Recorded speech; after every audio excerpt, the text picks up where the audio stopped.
Hello and welcome to the Server Gauntlets. Welcome to more Multiworld coverage. I hope y'all are doing well. I certainly am. I'm looking forward to the Multiworld chaos, and there's nothing you can do to stop me from transitioning over to our runner screen. We have three wonderful commentators in the booth for you today. It's Benjy, it's DubuDeccer, and it's Kyrie. Folks, how are you? I'm amazing. I have some nervous trepidation about the whole thing. I mean, that's par for the course, right? Like, semifinals, big moment. But Yep.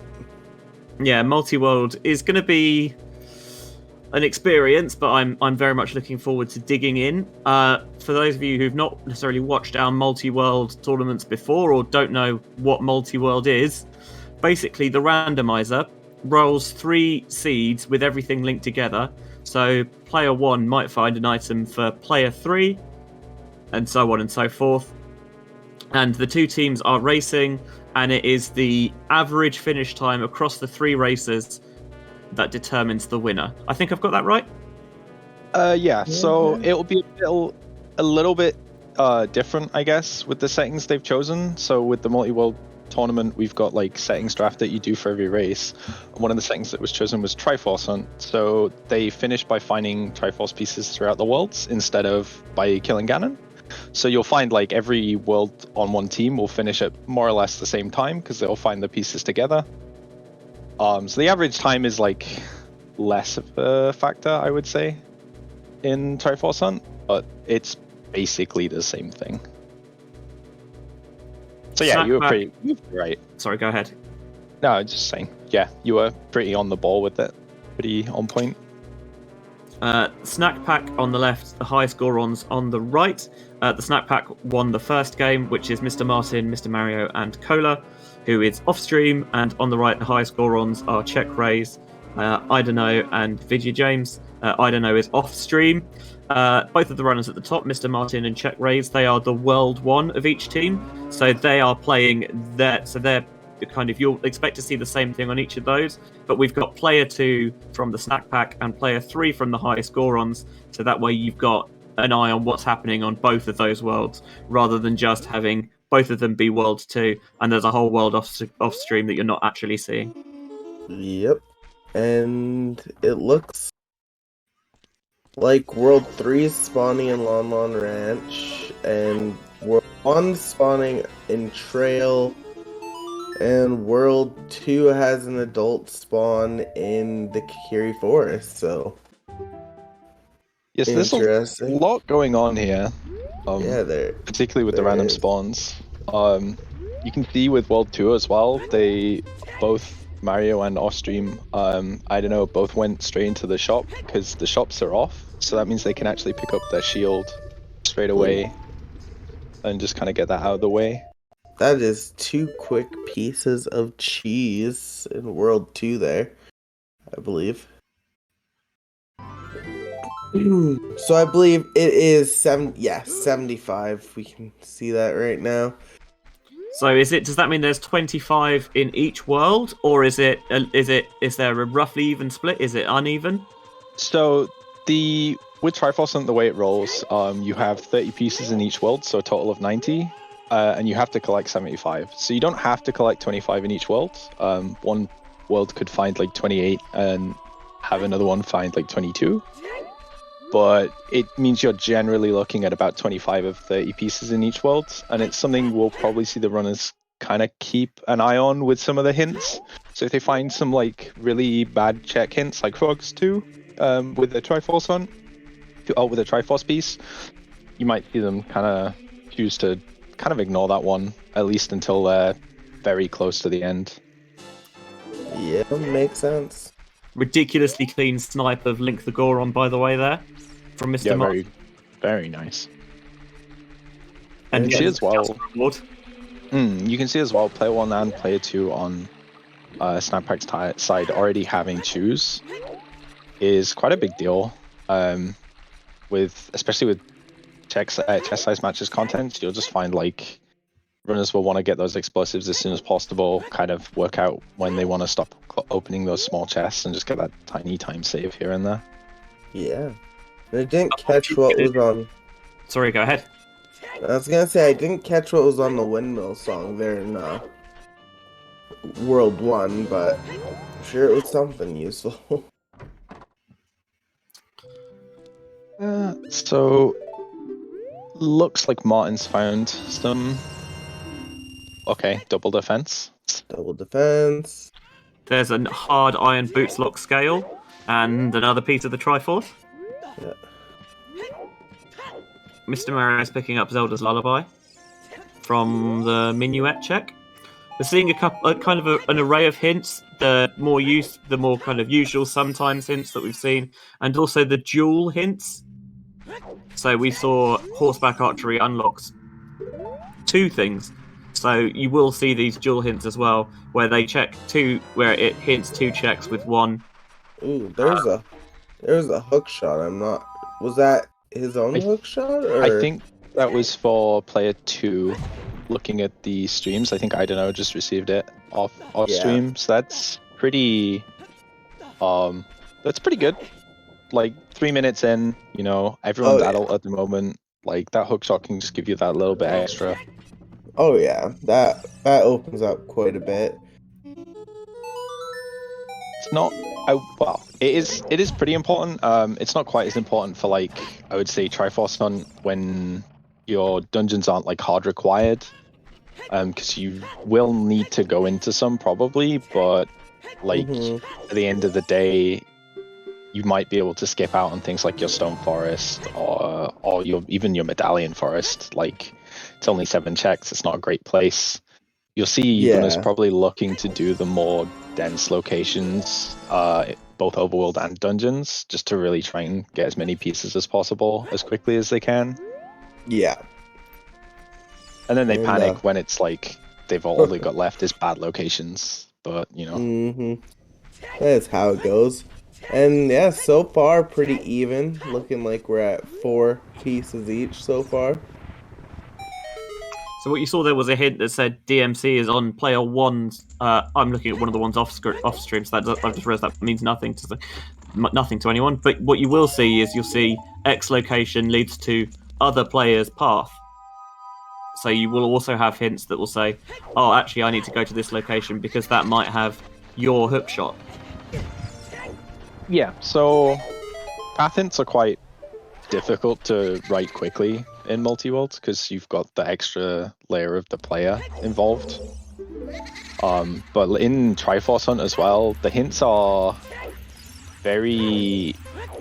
I don't really know how I would think about sort of the Path of Gold hints per se, because they lead to items that are going to get you Triforce pieces, but all it can take is just like a really awkward piece, again like Frogs 2, and suddenly all your hints just tell you to go and find your songs, and then it's like, well, this tells me nothing, So I would say they're a little bit less powerful, maybe, but you're going to find items off them, so it's never like a bad thing. Yep, and it looks like CheckRaise is our first runner on the restream to go child. So I can kind of understand it. Usually try and go as far as you can as adult before you go child. But with with no shops on as a setting as well, like turning your shops off, turning your scrubs off, you've got way less sort of quick checks as child, I would say, than you normally would have done. So anything you can do as adult, like before you have to go child, is pretty good, especially when you get like choose and things like that. Yeah, no, makes sense. Just a hook shot again, and yeah, so it was for player 2. Mario's just got that. Oh, cool. Yeah, and there it is for Mr. Mario right there.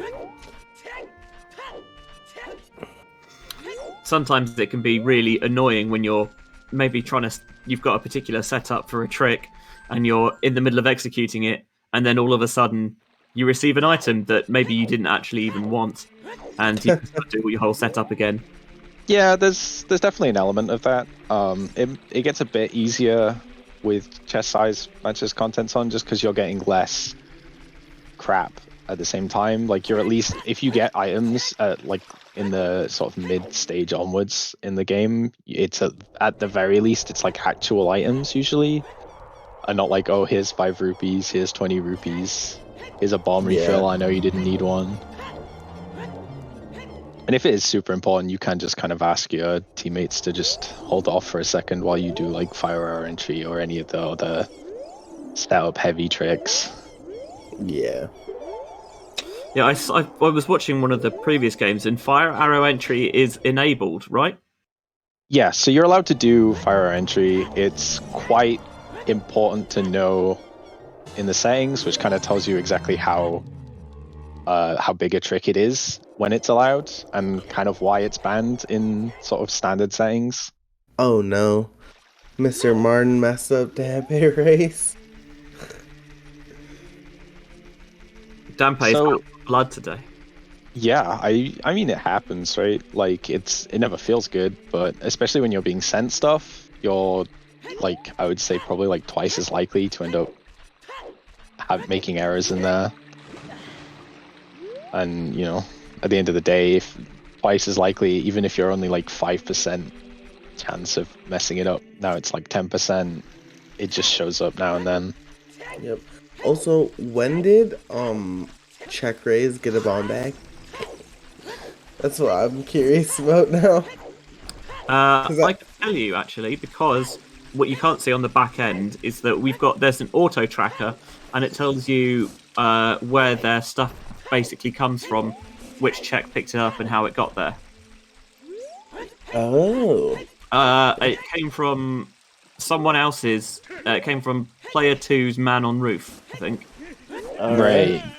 So that's partly down to the random spawns here. If it was vanilla spawns, everyone would have started as adult, everyone would have started Temple of Time, so you'd have seen like everyone go to Kakariko and do that sort of thing.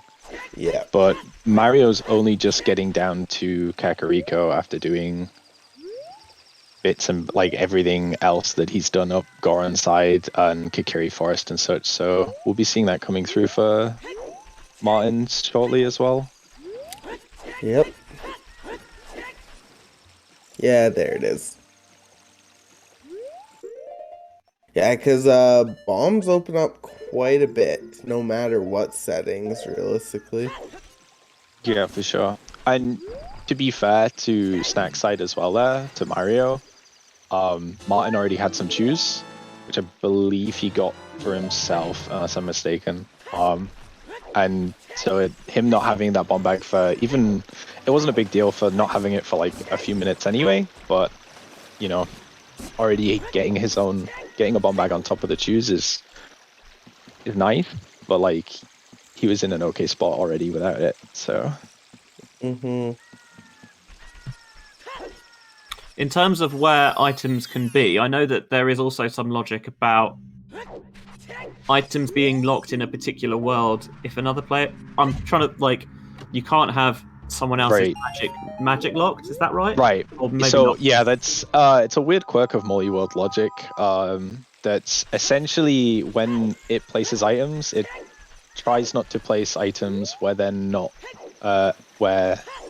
accessible for the world they're in. So, or the world they're for, sorry. So a best example I would say is something like hammer, an item where you've only got one of it.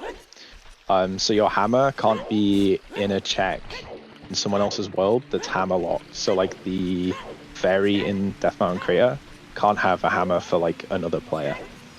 Oh, weird. That's like the usual way I would use to explain it, because that's the sort of most simple level of it. But then you've got like that then factors into things like Ganon's Castle, like what dungeons are required to open that, and so on, which will factor into this less with Triforce Hunt, because it's 4 dungeons to open Ganon's Castle with these settings instead of the usual do your 6 medallions. You might actually see that runners go into Ganon's Castle and do some checks there where you otherwise might not in Multiworld, because of that sort of logic quirk that you mentioned.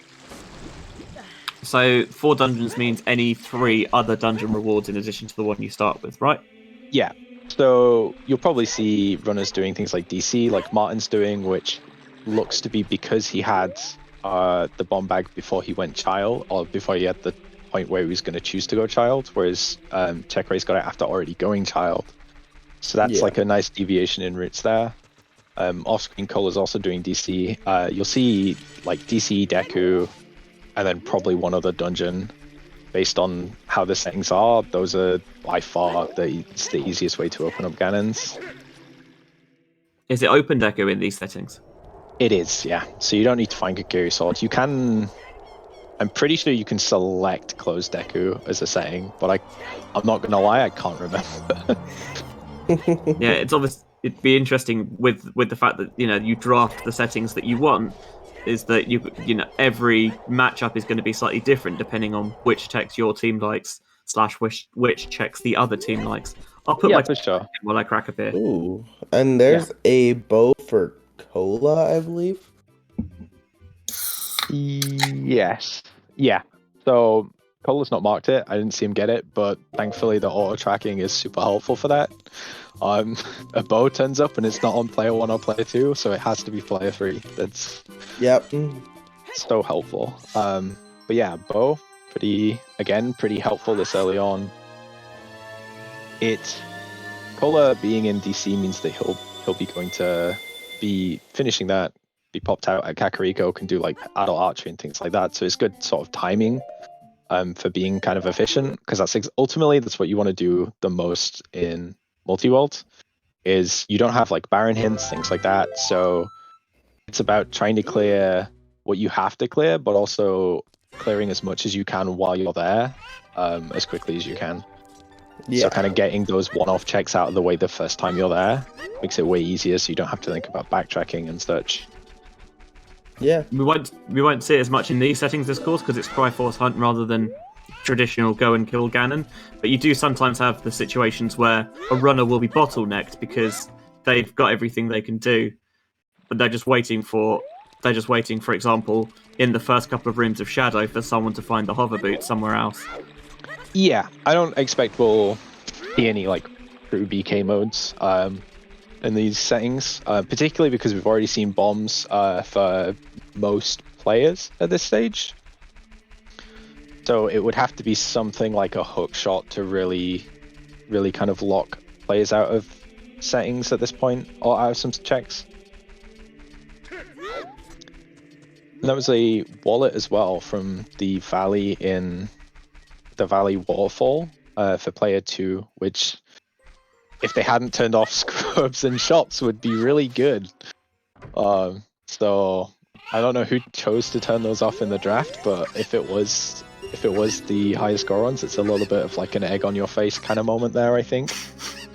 Yeah. No, it's funny because the last multi-world race I commentated it was a while back now, not too far back, a few weeks, maybe a month. The shops were just loaded. It was... Yeah, it definitely happens when you've got the shops turned on. Yeah. You'll find that, I mean, at the end of the day, I glanced, there's like 7 shops. There's like 7 shops, each one has 4 slots. Chances are you're going to find at least 1 item in every world, so it ends up averaging out. Well, it averages out at like a couple items every world, and then you end up with one person has like 7 across a bunch of shops, and everything gets bottlenecked behind that really hard. Yep. CheckRaise doing the back of late hints and finding out that Dad has a strength upgrade. Oh wow. Big up to Dad. Big up to Darunia. Very cool. I was going to say this is Dad as in Darunia rather than Dad, the other multi-world team. Yeah, it's a coincidence our team was named that way. Your team's yourself, Alex, and Drunis? It is, yes. Yeah, so it's we've come back for a repeat, I guess, but we've been mostly the same through. Drew joined us last season, and then we didn't have a name, so we got asked, so why don't we just use the initials, and that's why we're Dad. Are you on this side or the other side of the bracket? Other side. So this is a semi-final. So ultimately, at this point, yeah. So it's the top 4. So the winner of this goes on to the finals. At which point they'll be facing the winner of our match, which is us against the good, the bad, and the sharp skippers. Ramon, Xavi, and Schulze. Also very good runners. Everyone in the tournament at the stage, to be honest, even from a top 8 point. To be honest, even looking at the teams from the start, there were so many good players. It's been a ride, honestly, as this multi-world tournament. I think multi-world's one of those things where it's certainly a bit intimidating to start, but I think once you get into the swing of things, it's nice having that kind of cooperative, collaborative element. Yeah, for sure. There's a really nice sort of camaraderie you get from it. You obviously grow closer to the people you're playing with. There's like this win together, lose together kind of mentality to it. And in some ways, you might have like a skill disparity in your team as well, or you might end up against people who might be on paper better runners. But there are things that make up for that, right? You can sort of your better runners in your team can help help make up for the weak link, as well as you could be the worst team, you could communicate better, and that could make the difference. And we've definitely seen some teams that on paper should have been amazing lose games because they just haven't had the same communication. Yeah. And yeah, strength in the lake, very good. That is very scale locked. So that's going to be fun to get back to. Have we seen an intro scale somewhere? There is one in Icy Waters in player 1 or 2, I think. Player 1, which is Martin CheckRaise. Yeah, so this is sort of like an interesting difference so far already. It's not like I don't feel like a team has particularly done more checks per se at this point, but SnackPack have already sort of got like a 10-piece lead. It's like a nice, comfortable buffer in the early stages. It's still early doors. You're likely to see SnackPack go to do child and do the bits that highest Gorons have been doing and sort of cover the ground where there's less pieces while the others do that first bit. So it's not like a proper lead in a sense, but both off-stream runners at the moment are currently child. So Mr. Martin's the only player who's still in their first adult phase. Yep. And one thing we'll see as the seed goes on is as we start to get more and more of those pieces, it's going to be less and less of them showing up because there's just not as many in the world. So it'll get to the point where, we're getting a lot early right now, back to back to back. That's just because there's all 25 of them or 30 of them in each world still, but near the end it's going to get to the point where it's going to be, where's those last 10 or last 5 pieces we're looking for? Yeah, for sure. And that can also be curious to find out from the runners as well at some point, I guess afterwards at this point, if they do try and sort of keep a track of who's picked up what pieces, because as we said, it rolls 30 pieces per world. It's not like a random 90 across 3 worlds. Yeah. So you can get to that stage near the end of just sort of being, we need like 2-3 pieces. This player's only got like 15. They've only picked up like a low amount compared to the other 2, so they could do with like rushing these like big locations or something like that. Ooh, and I believe that was a Deku Tree path to gold. It was, so we'll be seeing that sooner rather than later. Yeah, it's a quick dungeon, open Deku, so nice arrows. I expect we'll be seeing that from CheckRaise as soon as he's done with the rest of the forest. Oh yeah, for sure. And yeah, we got the Bongo's weakness. We can kill Bongo now. Once we get everything we Once need. we get all the other items, yeah. Once we get all the Like Din's, well, Magic, Hover Boots, yeah. we can get have the item required to kill him though. It's true. God, can you imagine if Logic always expected you to use ice arrows to kill Bongo? That would be. Oh god, that would That would be funny. awful. It'd be Yeah, awful, and I That'd think be amazing. I feel you'd get a lot of runners just like boycott the settings if you did that. To be honest, I imagine so. I would accept it if you also made them part of Volvagia, because they do extra damage on Volvagia. ice does beat fire. Wait, No, I guess it's the other way around in Pokemon, but you know. So Martin Brainchild here as well. One of the hints that we saw while he was in the woods was to do with, I believe it was Ice Cavern, because it was a dual hint that mentioned Song of Storms.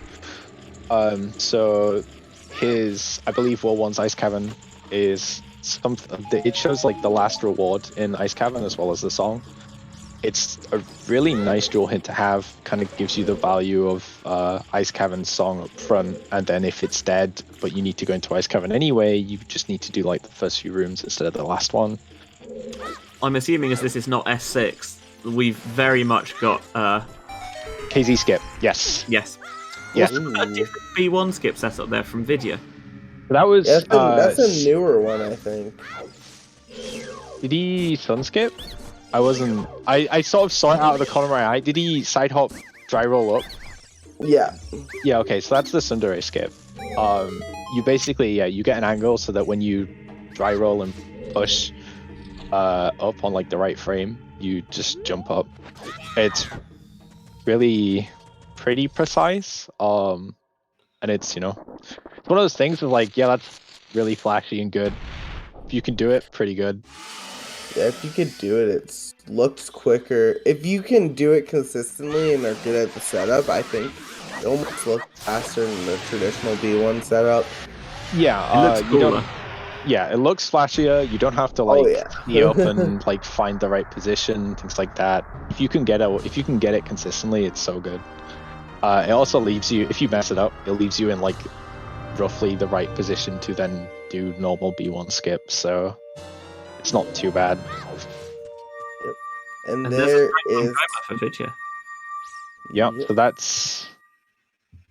I almost said that's gold. No, that's player ones. I mean, strength's good. I mean, let's be honest, it almost certainly will be path to gold because strength locks a decent amount of the game. I just Yeah, want to point. Oh, I just want to point out.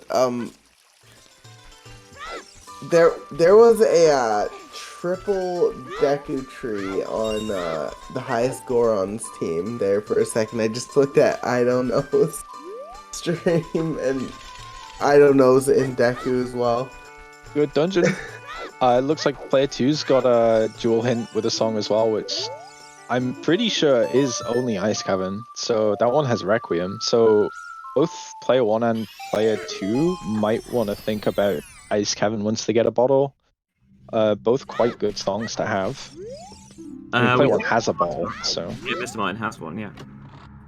once he's got the means to go to Ice Cavern, he'll probably be thinking about that Storms to open up bottom of the well. It's a lot of checks, it's very quick. It's exactly kind of what you want with Triforce pieces. Yep. Also, you won't be able to see this on the restream because of how everything's set up, but I'm very much assuming that both teams have all their runners in a big voice call together. Yeah, so they'll be both sat in their own separate calls, so they can discuss what they're doing as three, kind of what people have open, what they've got next, things like that. Help talk through their hints. And it is a good point. Player 1's Deku Tree had both strengths for player 3 so far.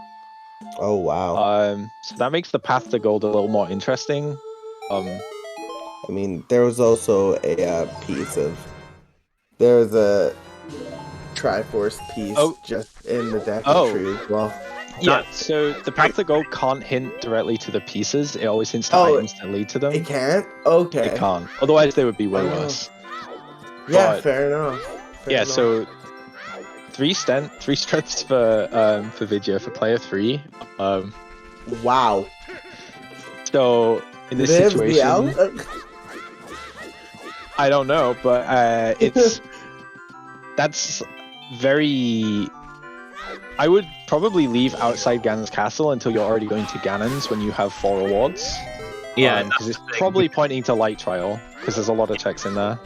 if you've got True. it's available after you complete 3 dungeons, and you've got strength 3, all of a sudden it goes from being an okay play, or certainly it's a play which you understand, to a play where you feel like as soon as I've got those dungeon rewards, there's a lot of easily available checks for me. Yeah, there's an argument to going there without being able to do everything, but when you can do like so much with just strength 3 and like the scrubs the scrubs are off, so it's just with the strength 3 there, that's like over half the checks itself. Yeah, you can go up the tower, you can do the forest, you can do the one in forest trial, water trial. You don't have access yet to do shadow Shadow 1 or 2, and yeah, logically you can't do spirit trial 1 or 2.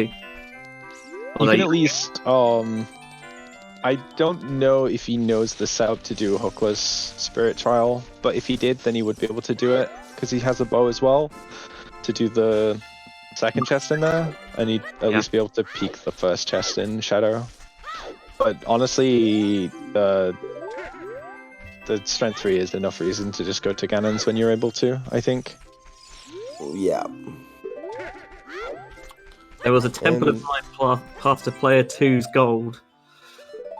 Mr. Mario trying that fancier, flashier B1 setup twice, but didn't get it, so yeah. Reverting back to the OG setup. Yeah, Mario's Mario's another person in the like Cinderace skip camp, I think. I know I've talked to him about it quite a few times, but there's 90 pieces in total baseball for 30 per world, of which we need 75. Yes. Yeah, and yeah, it looked like there was a hint on Jamie's side for Frogs 2 being a Triforce piece, so I wouldn't count on those hints being very helpful, but it's unfortunately the nature of the beast with Multiworlds. If you get a Frogs 2 item in any form, it usually messes up your hints really bad. yeah. Because not only do you know that there's one there, you also know that a lot of stuff is probably going to be directing you to the one there. Wait, Yeah, was that for was that our first magic? That is our first magic. So ordinarily, all scrubs would be on during Multiworld. With the settings, they've turned them off, so it goes back to default scrubs for like standard settings. So you still have the 3 that you would get in standard. So the 2 in Lost Woods and the 1 in Field, which is why Jamie still did it. And magic's quite strong, I would say, in Multiworlds to get particularly early. So you start with not only Lens, but you start with Feroz Wind. And having magic early just means you get to always utilize Feroz Wind to its kind of fullest potential and really save some like walking time here and there. Yeah, no. Okay. Yeah, that makes sense. Yeah, it's handy for movement, and it means that you're less likely to maybe put off a location because you can't full clear it yet. And 100%. We talked earlier about how Multiworld often it rewards being thorough because obviously you're not just playing for yourself, you're playing for your teammates as well. So it means that there's one check in Jabu and I don't have a boomerang. Do I really want to go all the way out there? Well, no, but if I can just set FW, it doesn't feel as bad.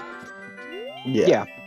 I mean, with the settings they've drafted, it's still kind of not great to go there without a boomerang. But I mean, it's especially when you can, but like especially when you can like KZ skip, so you don't need to hand the letter in. But if your only letter is if your only bottle's Ruto's letter, sometimes you kind of just have to go hand it in, and it does make it a little less bad.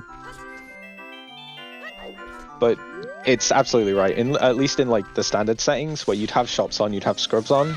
So you kind of want to go to domain if you've got your shop on, because that's like another 4 checks. With scrubs on, there's another check open straight away in Jabu. So having froze just makes it even more appealing to go there without a boomerang. Yeah, makes sense. Ooh, That's there the long shot for Cola. Oh, sorry, not the Dang. long shot. It's the hook shot for Cola. It's just Oh. a classic multi-world. It looks like So it looks like a long shot because Mario's he already got one. yeah. Yes, correct. Definitely tripped me up in the past before. So this is why when CheckRaise got a strength, it looked like strength 1, but obviously for video games it was strength 2 or 3 because Yeah. they've already got one. Gotcha. Yeah, exactly.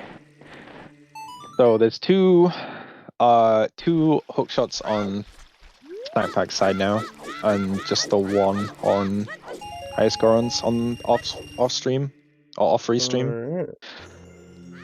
So that makes it, it just cuts down those like likelihoods we're gonna see someone kind of run out of checks to do, at least, which is always good. You never really want to see someone sort of hanging around.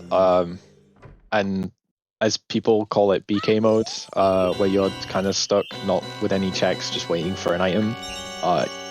Those kind of moments in Multiworld, a lot of the time, if they crop up for a team, they usually are what end up making the difference. So it's definitely a lot nicer to see them never come up, because you usually get a closer race, much more interesting. Yeah, you wanna always be doing something. You never want to be in a situation where you've got nothing to do, because then you feel like you can't really help anyone.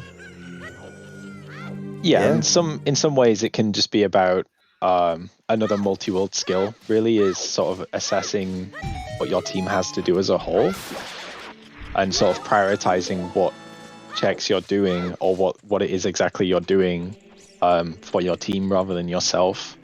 So if you are able to do something like Forest Temple, that could be all well and good if you need to do it, but it's like a 15-minute dungeon. There aren't too many checks in there. If you've got a partner or like a teammate that's only got like a handful of checks left, they give them like 10 minutes and they're going to run out of things to do.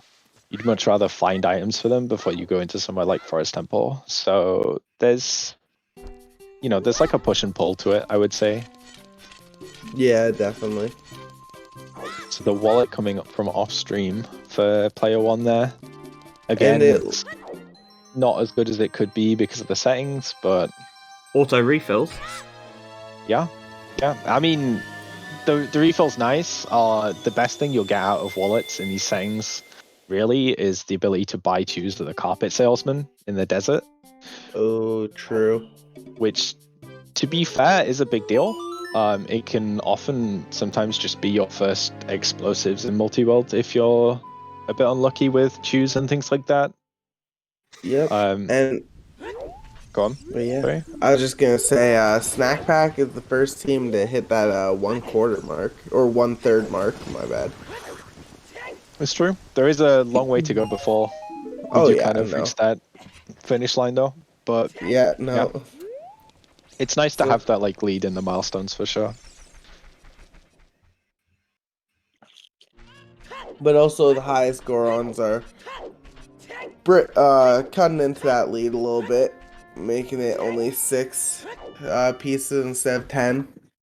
Yeah, we mentioned earlier that this would happen, that at the start, because there are just more pieces out there, you're going to pick them up at a faster rate. And then when you get towards the end game, there's fewer of them out there, so you're less likely to find them. So it's not like you keep the same pace all the way throughout. Yeah, no, exactly. Is that Darunia strength going through to player 2? Looks like there's quite a few big chests in the bottom of the well, which isn't surprising at all from off stream. We'll see those, I expect, from Mario shortly. But because ultimately, at the end of the day, going Kakariko as child is, you've kind of only really got one option of what you're looking to do here. How many chickens is it? It's 7.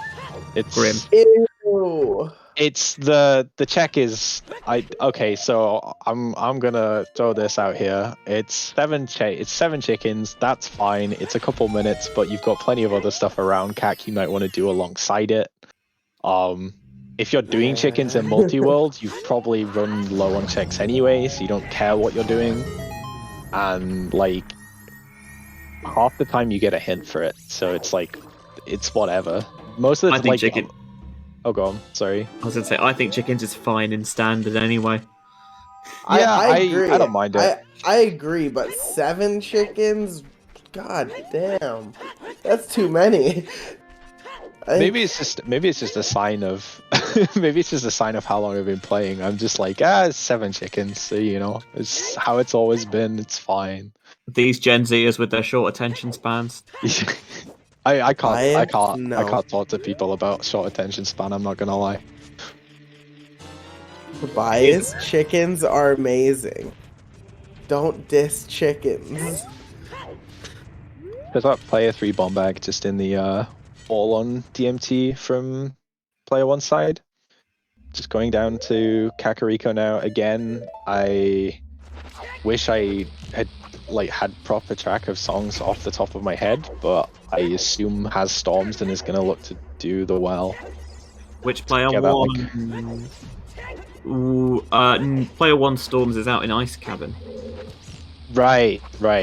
So I don't know what I think about this then, to be honest. It looks like he's waiting for time of day. He just have the Keaton mask, so I assume he's gonna hand that in while here. So you do get some value out of coming here now. He's not waiting too long for the time of day. But all you're really getting out of this is you're getting a few skulls, you're handing in the Keaton mask, you're getting Dampe digging. Beyond that, I'm not too keen on it. I think I'd rather go try and push that Song of Storms in Ice Cavern before coming here. When you have a bottle, especially. Looking at our tracker sheet, it looks like, because 30's hinted and nothing more, I'm assuming 40 and 50 are off? Yeah, so 40 and 50 are turned off in Multiworld because they're they're not awful checks. I don't mind them in Standard, but in Multiworld they are a little bit much.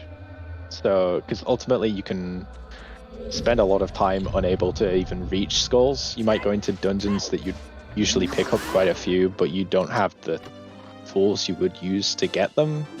Yeah, fair enough. So there's just a lot going on with the settings as well that I think, generally speaking, 40 and 50, if they're required in probably like half the seeds that they'd be required in, they'd be egregious and kind of just way too awful to deal with. So that's why they're turned off, I assume. I'm not an organizer, so I'm just spitballing, but I assume that's what our handy organizers came to the conclusion of when they were testing, so. Fair enough. They're they're pretty good runners. I trust them to kind of come up with those choices for settings and things like that. It's like I don't. I trust no one. Well, that's on you. I can't do anything about that. So it looks like we're still seeing some small chests being opened, and I imagine that's to do with, at least on the highest Goron side, both Jimmy and CheckRaise are at 4 hearts. So I expect that's just to make sure they're a little more comfortable with how survivable the game is, I would guess. Ultimately, at the end of the day, that's how it plays in Standard as well, right? Like, people tend to look at what they need to do, whether they feel okay, so, like living things on that HP, things like that. Yeah, it all depends. Piece on digging? Very cool. Yeah, it all depends on the runner. Just getting a little bit peckish. No, I'm with you. Also, it's worth pointing out that player 2 for the highest Gorons, who is idunno, doesn't have any explosives yet. Ooh, not even choose? Nope. No, he's got strength, but no bombs or choose. So yeah, they will be looking for that as well, for sure. Yeah. That's one of those he things. does have a wallet, so I assume he does have a wallet in Epona's, so he could actually go and buy some choose from the choose salesman. But going all the way over there just specifically to do that before you do other things is a little slow. So you would rather just kind of find them on the way, early doors. Otherwise, it's kind of like a last resort at that stage. Yeah, it's that communication. You might have enough hearts and you might have explosives, but while you're still trying to help out your teammate and they still need to choose, it might still be worth taking a couple of seconds here and there, because you might stumble across a 10-20 pack and all of a sudden you don't need to worry about them finding a bomb bag. Yeah, exactly. And ultimately, it's if you make that journey to go across, you only get 10 chews out of it, and you use all your money, so you anything that might require money, you don't have anything for, and also you can't buy any more while you're there. Like, there's no good place to farm some while you're there, so the kind of leverage you get by rushing them is kind of low. And yeah, ultimately, worst case is you take a bit longer to find some from your small chests, but you end up getting a few more hearts, and then the game is like really hard to die in. So, And yeah, CheckRaise had to do the torch strat twice there because he got an item halfway through. Yeah, Little so side hobby. that's one of those things that some teams like vary in how they do it. It could be as simple as saying, I'm doing torches, just kind of give me a second. Yeah. Because it's well, I would say, at least personally, we tend to not usually bring stuff up unless it's like occasional things, like particularly torches. It's like, okay, I'm doing like I'm doing torches, can you just give me like 5 seconds before you open anything? Yeah. And that can make the difference. I know they used to mess around early doors in the tournament. They did what you can do with the room, with the sort of the multi-world room everyone connects to, so they receive their items, is you can have someone leave the room while they're doing something that they don't want to be interrupted in, and then rejoin. But that has some technical issues that there's like an awareness of, and if it kind of happens to you, it's sort of on you for doing that. Like, that's part of the risk. Yeah. I know it's happened to them, I want to say, a couple of times in practice, and it also sort of happened to them when we played against them in Swiss. So I think they've just kind of decided not to do that anymore, which is kind of good to see. But it's certainly not like a strategy I would have. It's not like I wouldn't condone it, but I think it's kind of a bit. Wouldn't The risk recommend isn't. it. The risk isn't really worth it, Like, you don't want to sort of lose an item that you might need. So Yeah, exactly. So unfortunately for highest Gorons, idunno's had to leave DC. No, still no explosives. So reached the end of it. Doesn't have anything left to do. Had to kind of bail. Probably go back to that later. Yeah, they It's did not a activate the huge shortcut. deal. Yeah, it's not like the biggest deal because they don't need to clear dungeons, but they might look to do that for Ganon's access as like their 4th dungeon at this stage, I suppose. So it looks like Mario's got Skull Mask up and running here, which I'm not sure if there was something. Did he receive a hint for something specific, or is this just a case of him being as thorough as possible? Throws. On it. Oh, There was there what? it is. Kakiri sword to use? On it. Triforce piece. That makes sense. I was gonna say Kakiri sword would not make sense. Triforce piece makes sense. Yeah. At the end of the day, if you get it, like, you do other things while you're in the area. So in Kakariko, back at market, things like that. Then you can just kind of get that Triforce piece when you're going through. Yeah, no, for sure. Just like a boomerang coming through there as well, from player one's field scrub. If you're wondering how Funky. we say, like, oh, there's going to be a boomerang coming through, and then it arrives, and it's like, we're geniuses. It's partly because obviously we've got eyes on the other streams, but also there's a wonderful auto tracker. So we'll see one player will send the boomerang, and it will come up as tracked on the other players on a lovely restream, and then because it might be because they're doing something else, like Mario was with the skull mask, that after that finishes, the boomerang that was tracked already magically appears on the stream. Yeah, and there's some funny quirks to that as well, to receiving items from other people while you're doing certain things.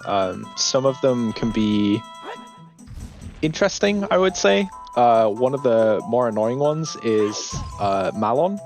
So when you learn the song from Malon, right, the screen kind of like does the zoning out thing when you finish learning the song, and changes. I don't know if it changes time of day, but it basically sort of like does a mini warp where you stay in the same spot, but you're able to move around for that brief second. So you get the song, and then someone sent you an item. So you do the like item get animation, but the screen fades out before you can see what it is you got. So it does end up in your inventory, but the amount of times I've had to ask my team who sent me something just now, is it important? Because you just don't know what it is you've been given. And it's like, sometimes it's like a bomb bag, and that's kind of a big deal. And presumably for the teams, they're not allowed to use the auto tracker. This is just for our handy restream purposes. Yeah, as far as I'm aware, the auto tracker was designed by Fennel just to really hammer home how much they've done for this tournament. Like, but also like it just makes the restream so much easier to follow. It makes the tracker's job a lot easier. Honestly, Fennel's amazing. The amount of things that have been done for this tournament. The system we're using now for Multiworld was designed by Fennel. They keep on top of like all of the bugs and such. Everything about it is made so much easier. And they're also tracking today as well, so big ups. Yeah, tracking for this is very different from tracking for a normal race, because rather than pushing buttons, it's much more about keeping an eye on the various notes, keeping notes and hints and stuff like that. Yeah. We've got something interesting going off stream from idunno going into Forest Temple, which I imagine will just be a quick dip, just kind of do some checks there, leave. Particularly because he doesn't have a bow, but it's also the fact that I think the dungeon is quite bad in these settings, so you kind of don't want to be there too long for not many checks, so it'll probably be quite quick. Seems to be doing like quite heavy skull gathering, so I imagine that's part of it as well. I'm not sure if there was a 30 hint we received for World 2. I haven't seen one. Great. Might be that that he's found something that Mario hasn't so far, and we'll see it sooner rather than later, hopefully, but no. Yep, and CheckRaise using his wallet to buy a bomb refill and a Goron tunic. Yeah, I mean, you don't really need your money that much for other things at this stage, so it's certainly a good use of it in this situation. Yeah, no, exactly. Although the cognitive dissonance of having a bright green Goron tunic is throwing me slightly. At this point, I'm just used to it. I think it's just I don't think like so few people play with default tunics. I know, but it's something like, oh, it's green, so timer. Yeah. No. Yeah, I tend to assume, at least personally, because I play with like different colors as well, and they're always random.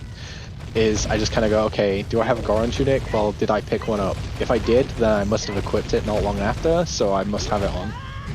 That's just how I tend to roll with it. I don't know how other people do, but it seems to be the general thing. And yeah, people playing Zelda's Lullaby without having Zelda's Lullaby, this is probably the format that you will see that happen the most in, because you will have seeds where at least one player just doesn't get Zelda's Lullaby for like 2-3 hours. It's awful, and it's just like you can't really do anything about it. From what I've seen, how it works in with this current settings that we're using, is that songs aren't shuffled between worlds. Everyone's got their songs. So your songs are still in your world. It's just that with the items being shuffled, sometimes you have certain items that end up being quite heavily gated. And that can just mean that, in particular, I would say that the biggest offender is probably the desert. Getting across to the desert can be really awful in some seeds. You might have like, because you need like your long shot or opponents or Requiem, and if like opponents and Requiem are locked by getting across there, and you need your long shot, good luck, because that's yeah. 2 hook shots across 3 worlds. Who knows where they are? So yeah, you can get some really awful bottlenecks sometimes in multi-worlds, but they're never for like everyone. So at least one person gets to suffer, and the other 2 people get to laugh at them. Oh, well, that's just rude. Well, it's part of, I think it's part of the team dynamic, you know. You've got to have a bit of a like a joke, a bit of a laugh while you're doing yeah. it, just to, For sure. especially because I think with everyone being runners, you all kind of know how it feels. So like one person doesn't have like bombs or hook shot for like an hour and a half, 2 hours nearly, and you're just fine. You're chilling. You've got all your items, but you just know how bad they feel because they can't do anything. Yeah, and you still have to go and check all your stuff to hopefully find their bomb bag or hook shot or whatever it is. Yeah, and so Mario just did like a really nice. So it's like a fairly common trick to recoil jump down to this check, but the setup for it was kind of cool because he just sort of turned and jump slashed in like the quickest frames I've ever seen. I think he didn't sort of go, "Oh, I've got my angle, now I'll turn around, then I'll jump slash." He just sort of went, "I'm gonna get my angle and then turn and jump slash at basically the same time." Yeah. It's just kind of more testament to how good some of these runners really are at this point. Why set things up when you can just do them? And it Yeah, looks like, pretty much. yeah, and it looks like Mr. Martin's gonna be rushing ice. Yeah, so I agree with this. Ultimately, Yeah. as we said, Storms is in there. He's got a hook shot, so he can pick up the 3 skulls while he's here. He's got the bottle to do Ice Cavern. He can do pretty much everything in the area, so there's no reason not to just come up here, get it out of the way, get access to that well. Yeah, I think mean, he- you've got the ice boots, so icy waters are available, and he's got plenty of health, so I don't have to worry about timing out. And also, we know that he wants to do icy waters because there's a scale there. Right, Oh. so it's not like I wouldn't say that's like the hugest deal. Scales are a bit more important when someone's drafted something like Dungeon Entrance Rando, because it can give you another way to get into your Water Temple entrance. But a scale is still good. Cola off stream doesn't have iron boots or a scale, so if it's his Zora scale, that could be really helpful for his like efficiency, like moving into the river from forest and things like that. Never saw this setup. Probably a common setup, but I'm new to Mweep Skip. So it looks I do kind of remember this one, but I've never really followed this one properly myself. I just use textures on a wall and pray it works. Yeah, it's kind of funny. I think, at least personally, we took like almost like a little break over Christmas for between like Swiss and Top Cut, and then getting back into it, and having like spent a good chunk of that time doing season 6. It was really unusual going into a seed and being like, oh, I can KZ skip, and then getting to it and being like, how do I do this again? But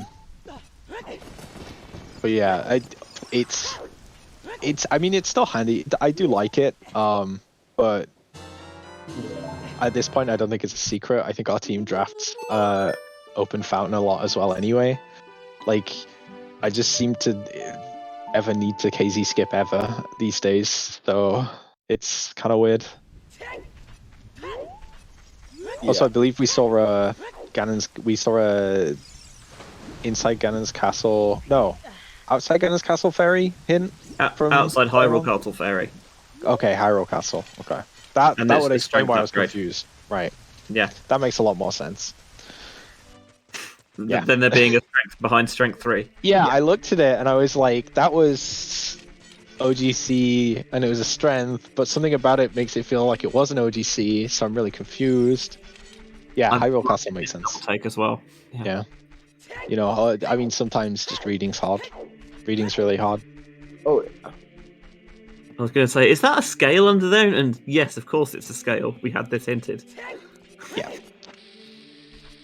And also, to be fair, this tournament did start before season 6 settings were announced and the KZ skip was banned. So it's a bit of both. It's that it's standard settings and that it was before KZ skip ban was kind of on the cards as well anyway. But yeah, I think the specific sort of rule set decisions for Multiworld are quite smart, quite well thought out in how they've been done. Again, it kind of harkens back to the fire entry thing. I assume that's just to stop people getting bottlenecks more easily. To an extent, basically, yeah. Having the option to open up Shadow Temple and assuming it's Shadow Temple, like maybe be able to complete it is quite a big deal. I do appreciate Martin getting Ruto's letter sent while in Ice Cavern. That's really cool. also there was also a bomb bag on the Hot Rod Goron. Believe it was 4-2 as well. So Yeah, so that's believe Mario's first bomb bag. yeah, Because he did it with Choose, right? So that's kind of a big deal, particularly because at least from the Goron side, idunno has the tools to go there, but doesn't have any Choose. Doesn't have any explosives still at all. So getting that bomb bag is going to be really difficult. Yeah. As Mr. Mario, as if to rub salt in the wound, gets even more Choose. Yeah, sometimes this is how it can play out as well. Sometimes it can just be a player doesn't have explosives and their counterpart does. Okay, never mind. Oh no, those were for player 1, sorry. Okay, I just saw Choose pop up off stream. Yeah. That's gotta feel bad. From idunno's side. It's one of those things, you're looking for an item, you're really looking for it, you're like, you see it pop up when you do a check, you're like, yes, and then it says someone else has got it, and you're like, oh, it's just another kind of multi-world curse, really. Yep. Also, Mr. Martin has 9 hearts, I believe. That is crazy. That's a lot. Yeah, That is... I assume they've stopped opening small chests at this point because Martin's got 9, Mario's got like 6 in double defense, Cola's got like 6 in double defense. There's no way they're not comfortable at this point. Yeah, they all have explosives. Bags, yeah. They're good. So that's gonna, I assume, start saving some time here because idunno not having those explosives is at this point starting to become like a big deal. Yeah. He's going to be running a lot lower on checks, things that he can do. This is kind of the point where you're usually sort of saying, okay, team, I've got like 6 checks left. Please help me. Yeah. And you start doing like the really awkward stuff. So they'll probably be in kind of a bit of like a rush to try and find something for him so he can keep going. Yeah, no, for sure.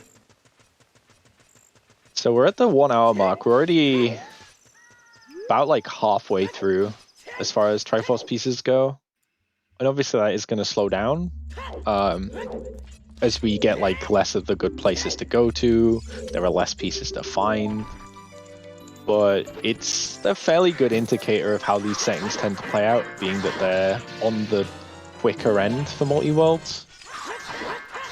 Yeah. Yeah, well, with settings like this, you'd be expecting maybe 2.5, 3 hours. Yeah, no. Somewhere in that range. Somewhere in that range, generally. But yeah. Speaking of time, happy 1 hour, everybody. Happy 1 hour. Yeah. Happy-ish, yeah, I suppose. I mean, to be fair, I think for most of these runners, they'll be happy with the sort of position they're in right now. They mostly have a lot to do. I think it's honestly probably just idunno that will be kind of limited in what there is available right now. Yeah, no, for sure. So it's probably worth just kind of keeping an eye on the side just to see when he kind of commits to going adult for choose, or when he commits to going to the desert as like okay, I've kind of just run out of options. Yeah. As we pass the 1 hour mark, now's a good time to shout out our various runners from the snack pack. That's Mr. Martin, Mr. Mario, and Cola, who's off stream. And for the highest Gorons, that's CheckRaise, Benjy James, and idunno, who's off stream.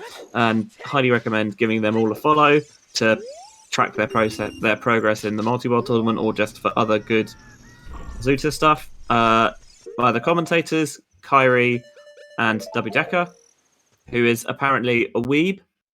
Yeah. What? I mean, oh yeah. I mean, I'm just reading the chat.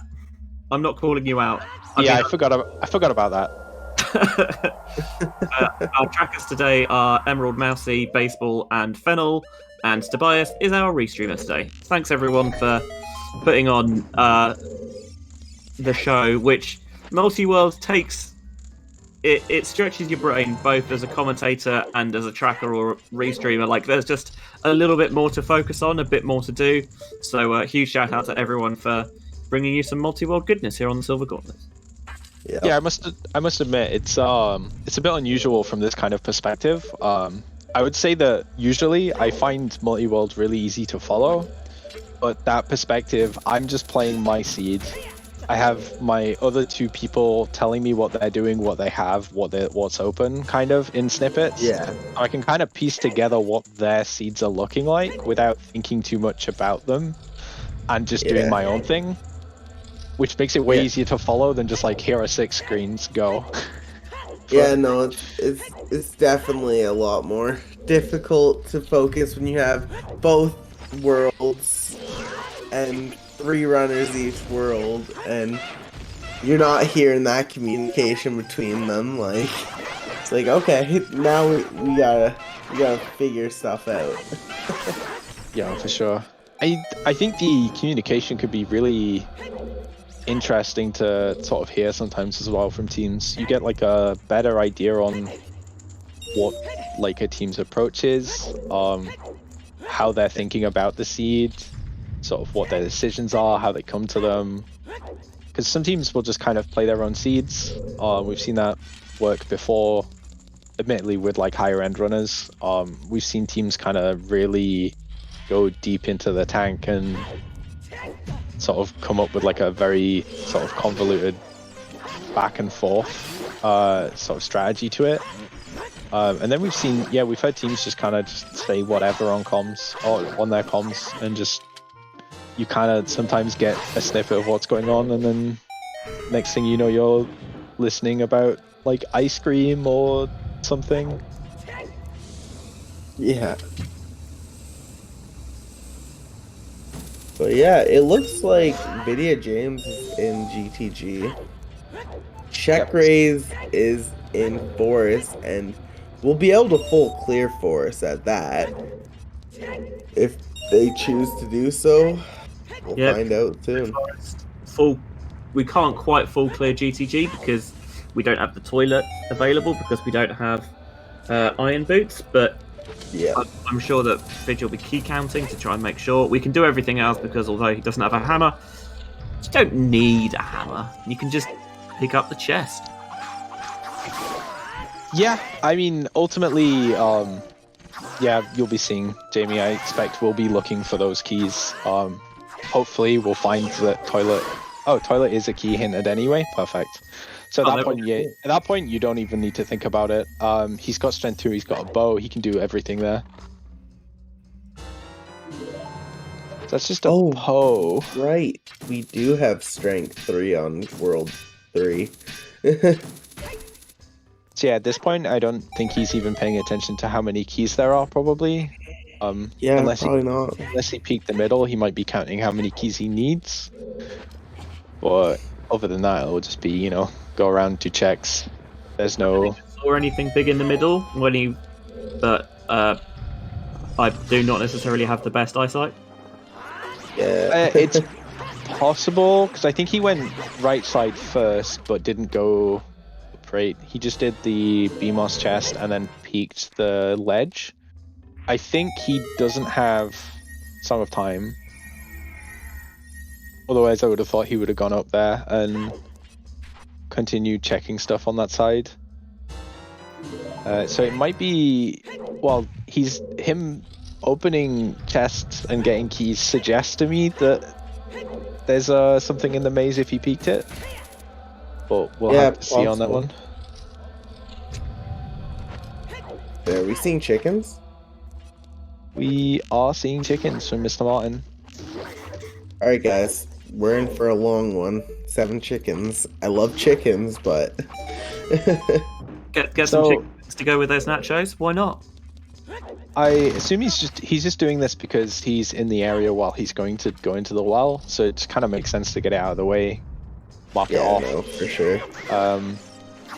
I did see earlier he did go up to the Storm's Grotto in Hyrule Castle for a hint.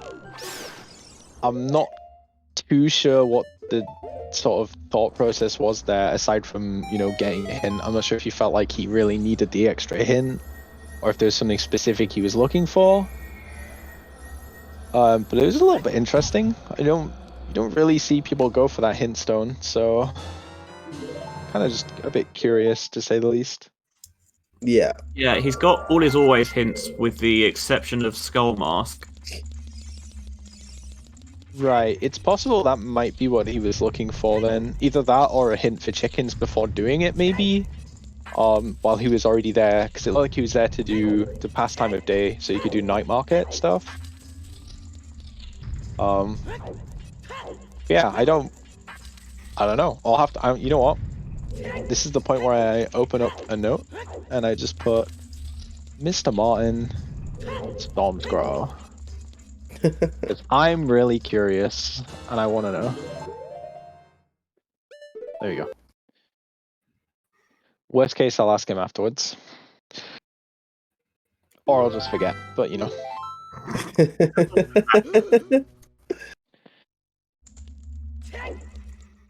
So, should be seeing him finish up chickens here and then go into the well and find a bajillion items as the well is prone to do. Well is loaded. Never seen that before.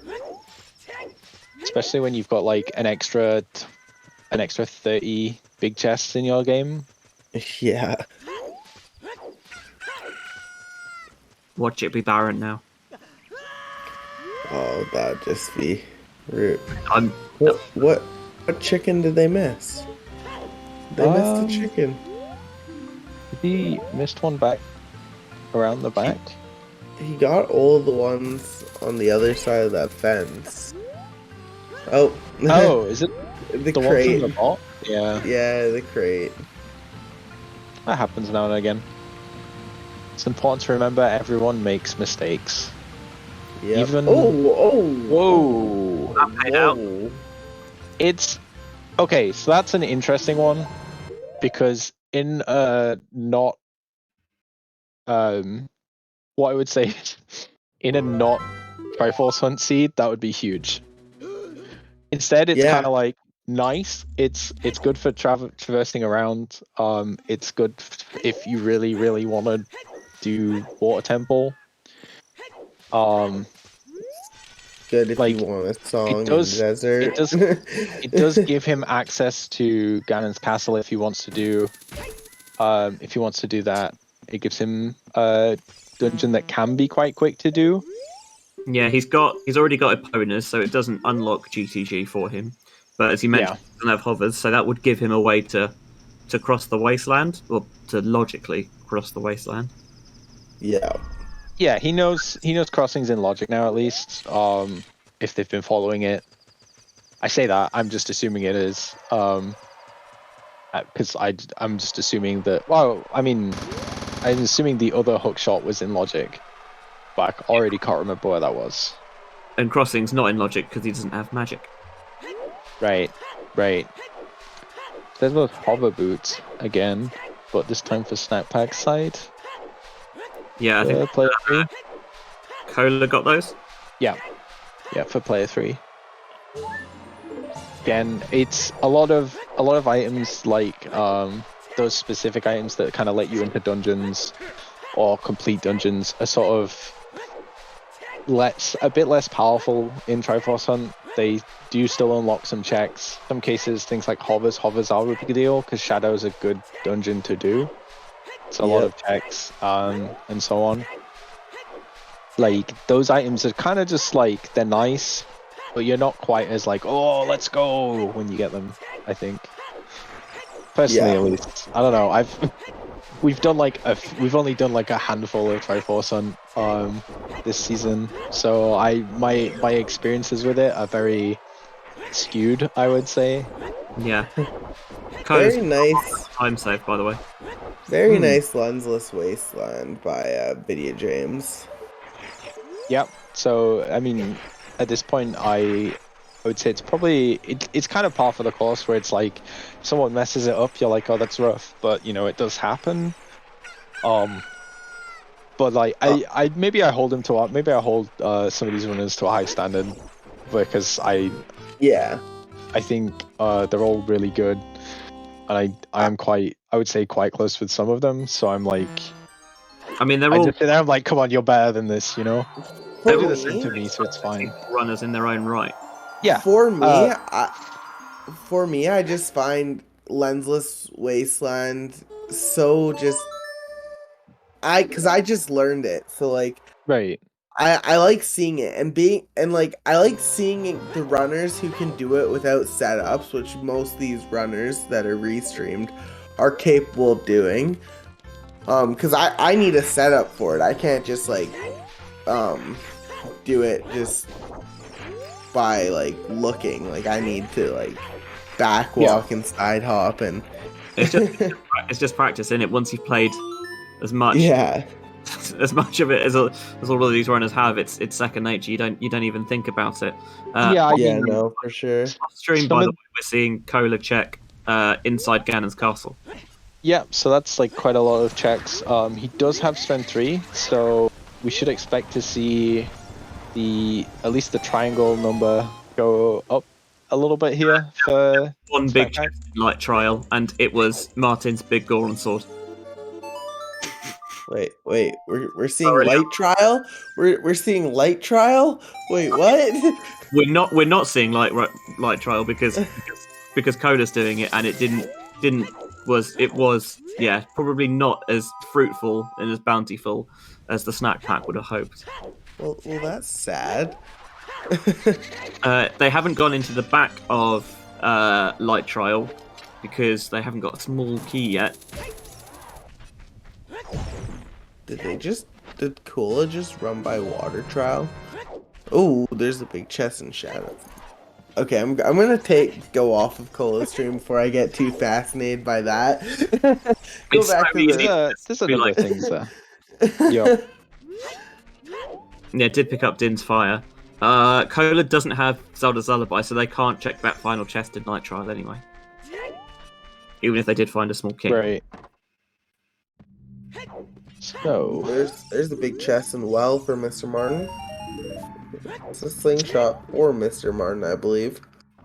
It's not quite what you'd be looking for, but it gives you precisely one check. Yeah. One check, and it technically puts Coma in logic. It can help with Child Spirit. I expect Martin knows how to do it with Choose. I'd be extremely surprised if they did not. And if they didn't, with 19 Choose, you can probably just fluke it anyway. That's true.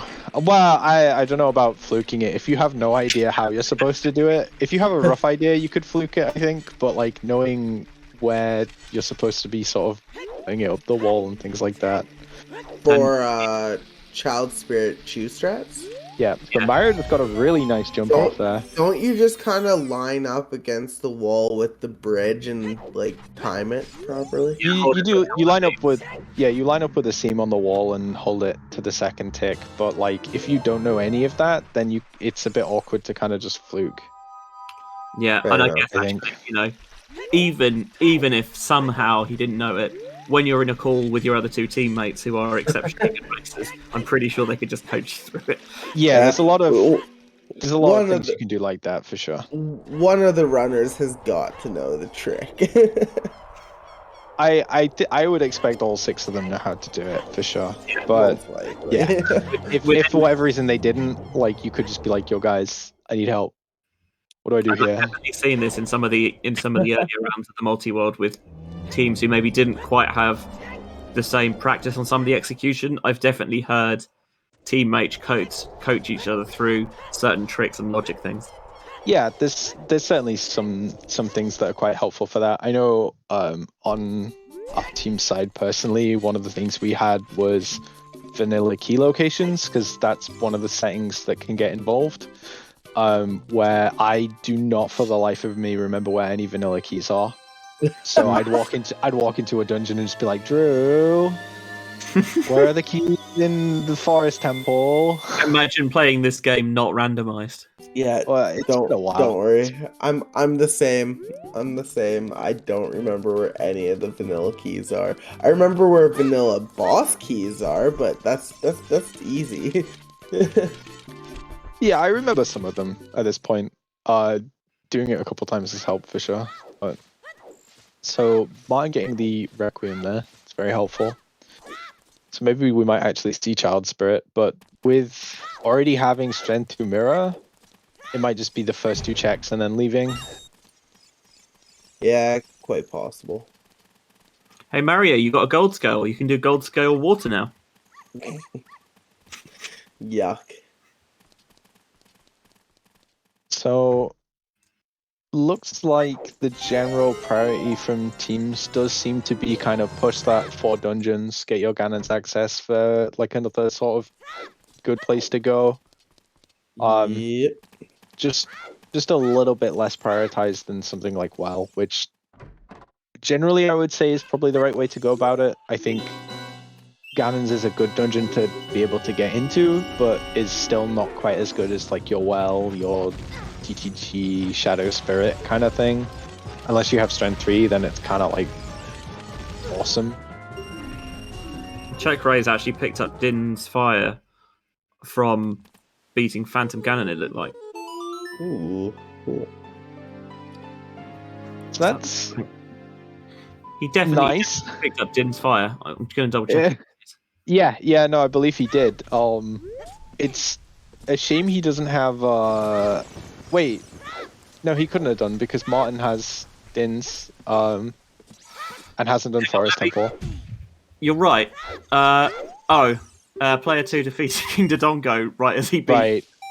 And that's That when makes sense. Yeah, Din's was on King Dodongo. That makes a lot of sense. But like the distinction here is kind of nice to see, because you'll be seeing Martin going for Spirit Temple as a 4th dungeon here, whereas CheckRaise did Forest. And like Forest is just not quick. Yeah. That's the only way to put it. It's just not quick. I mean, Spirit isn't necessarily quick either, depending on the seed, of course. So more checked it. Spirit itself technically isn't quick, but you're talking about like 12, 13 checks off the top of my head instead of 7-ish. So it's like it's pretty good for those checks at least. Martin's having some trouble with the sling here. And actually, there was nothing in Forest for really for CheckRaise, with the exception of a Heart Container for player 3, a Hylian Shield for player 2, and a Triforce piece on Phantom Ganon. Yeah. Fair enough. So that's 15 minutes or so, and you've essentially got one piece out of it, plus Ganon's access. It's kind of a weird one, right? So it's like, okay, piece is good. 15 minutes for a piece, not the best kind of time consumption. But you will probably assume that, at least from our perspective, we can probably assume that Martin's not going to get that piece. Yeah. Because unless like he runs out of things to do and goes Forest Temple, I don't see him choosing to go Forest over many places. Yeah, makes sense. I'd believe that. And this is kind of why you do have that buffer there of like 5 pieces you don't need to collect on average per world. It just means that some of the like slower pieces that, or ones that work out to be the slowest pieces, aren't quite sort of gamer-inning, I would say. And it's much less chance of someone there just being a big bottleneck that holds the whole thing up. Yeah, for sure. So Mario just doing the Dark Link loop here. I expect that's to do with having already done most of Water Temple to clear it. There's then now like 2, maybe 3 checks left in the Dark Link side. Yeah, and he just wants to kind of get those done rather than leaving them to be for kind of play it a bit safe. Yeah, might as well. And the longer you leave this, the worse it gets. Yep. No, yeah, get it done. Never have to worry about water again. Pretty much. Like there's like 6 of one, half a dozen of the other with it, right? You can kind of say, oh, you just don't need to do it because it's slow. Or you can say, I'll do it now so that it's never something I have to consider. Ooh. So that's magic for player 1 on Melting King's Aura. And there's a which is too, in logic. Player 1. So Martin does have the strength too, but hasn't, because he's already skipped into Ice Cavern. He already did KZ skip and didn't have blue fire for it, whereas CheckRaise the blue fire, I think, using one of his many wallets. Right. Which is a very sort of like good play from that end. It's like very safe, making sure you can do that check on the way past, because going back to it's really awful. Yeah. So, yeah. When is, having cleared out Fountain, when is Mr. Martin ever going to go back to Adult Domain?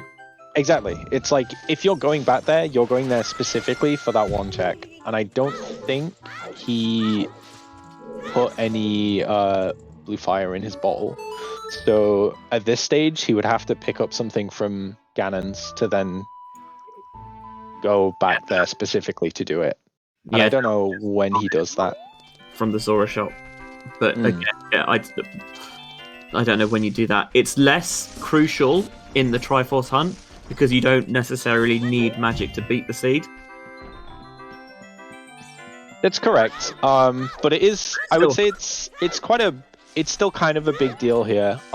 It's another dungeon, like Shadow being like a pretty good dungeon to do for checks. It's another dungeon that you're cut off from until you either go and get that or you find the other magic. And if your other magic's in there, then you have to do it. At which point, if it's like the last thing you're doing, at least he gets the Triforce piece from Phantom Ganon at that point, I guess. But it's just more sort of locations that are currently kind of awkward to do from Martin's point of view that could have like a couple of pieces there. And if you're only looking to dodge like 5, you quickly get into the stage where it's like, well, you've got to find some of them. Both of our off-stream players are currently into GTG. For Cola, we've seen Video James do this on-stream, but I don't think we've seen Mr. Mario go into GTG for the SnackPack. No, we've not yet. He got his uncharted territory now for the highest Gorons. That's correct. Also, oh, go on. There's the last strength for World 1, I think. So yeah, so from the World 1's Ruto's ladder check, wasn't it? Yep. So the difference, I think the big difference between what Mario has done with water and what idunno is now doing by going GTG is Mario got the long shot when he was in the area, so it's just done water, whereas idunno hasn't, so that's why he's gone to GTG. And it looks like we're going to see Mario still go to GTG anyway. So I expect he's probably looking to get Strength 3 before he decides to specifically go to Ganon's. Which I kind of understand when they've turned scrubs off, to be honest. when you've not got scrubs on, the checks in GTG are about 50-50 on strength 3 locked and not strength 3 locked. Yeah. Whereas, if you've got scrubs on, it's a lot nicer to go there without strength 3 because you've got another extra 4 checks. So it looks like we'll be seeing all of the checks for player 2 in GTG on restream soon enough. It's interesting because precisely what order you do things will naturally affect the routing, because as you say, if you get long shot while you're in Lake Hylia already, then you're much more likely to just go straight into Water Temple as opposed to getting a long shot when you're a child, for example, and Water Temple's obviously going to be less of a priority because you can't just immediately do it. Yeah, 100%. A lot of what you see in on-the-fly routing in Multiworld is kind of about when you get items, like what you're doing at the time, rather than what's necessarily the most dense location or something like that. Because a lot of the time you kind of have to operate on the assumption that you're going to end up doing everything sooner or later. So, like, if you're there and you get, like, the item you need to do whatever it is that's there, it's not always, like, a bad idea to do it. Like, more often than not, doing it while you're there is pretty good. And yes, you can peek the hammer rock on Epona. If you angle it right, you can see over the rocks in a way that if it's a big chest, you can see it, and if it's a small chest, you don't see anything. So it's doable, but yeah, it can be a bit tricky, I would say. Mm-hmm.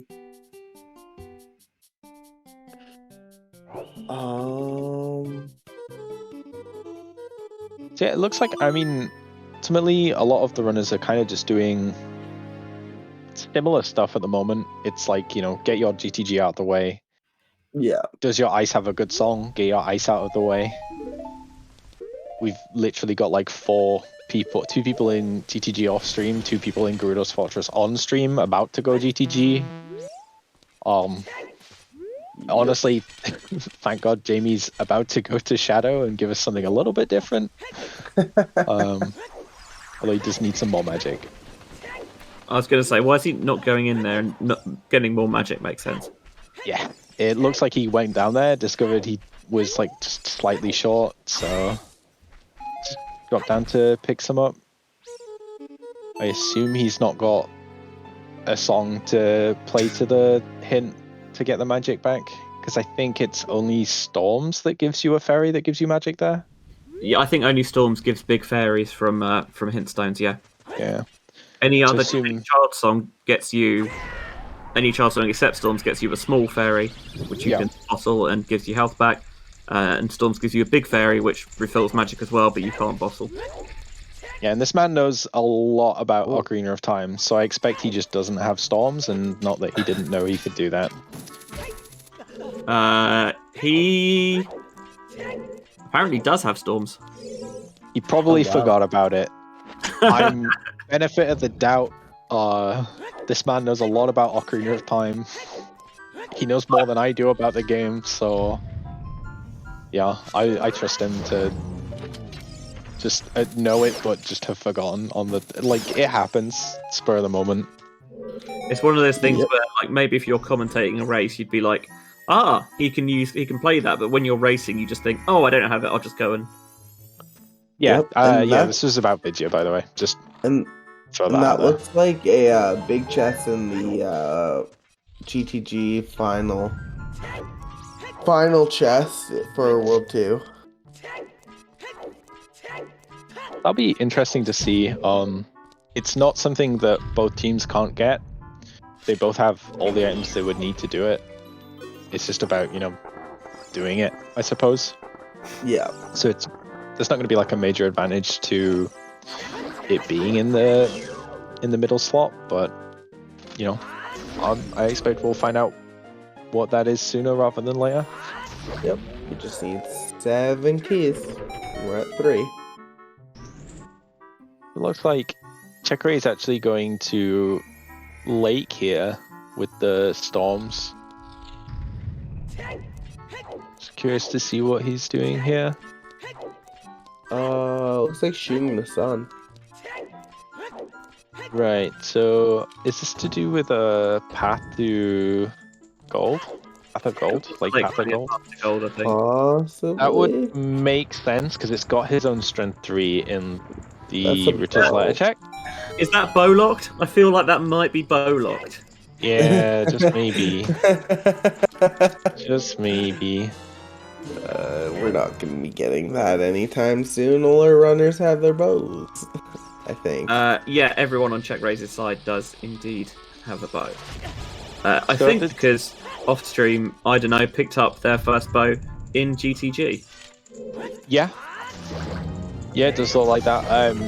I suppose we will see as well. CheckRaise is going to continue to clear these lake checks.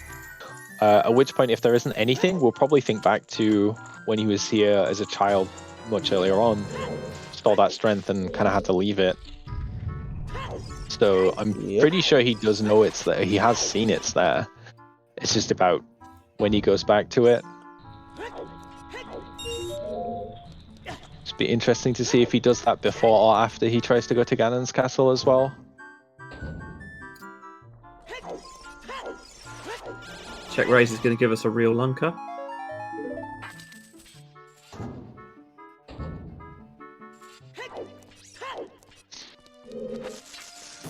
And it's only cheers.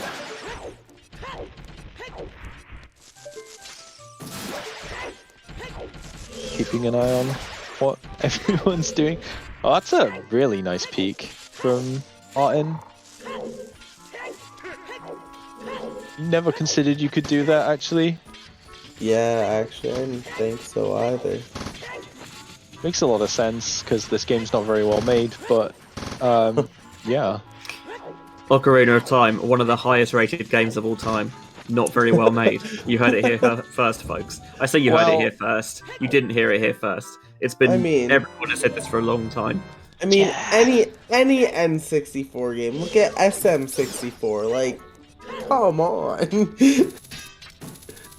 That game's even more broken. I think there's no problems with my favourite N64 game, Pokemon Stadium. Wait, I mean, we're what, like, nearly 30 years on from this game? Like yeah, 25 years this year. 25 years on, and games are still being made as badly as it, so I wouldn't really hold it as like a black mark or anything. Games are being made a lot worse than this. That's also true. Yep.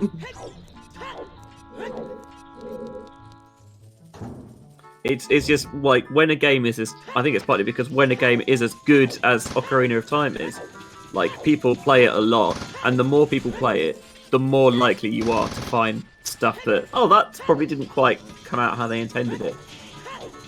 Yeah, no. Yeah. The more people play, the more glitches and bugs are discovered. For sure. I was okay at the Sanctuary game. Chuckles was better than me at the Sanctuary game. I'm just gonna throw that one out there. Oh, dig. Yeah. Chuckles is a monster at that game. Absolute beast. I was really good at the Clefairy one. Ooh, there's a hammer. That's a hammer. Being good at the Clefairy says isn't really that much of an achievement, I think. No, it's just like recent memory or something. Yeah, it's just a worse version of the Ocarina memory game.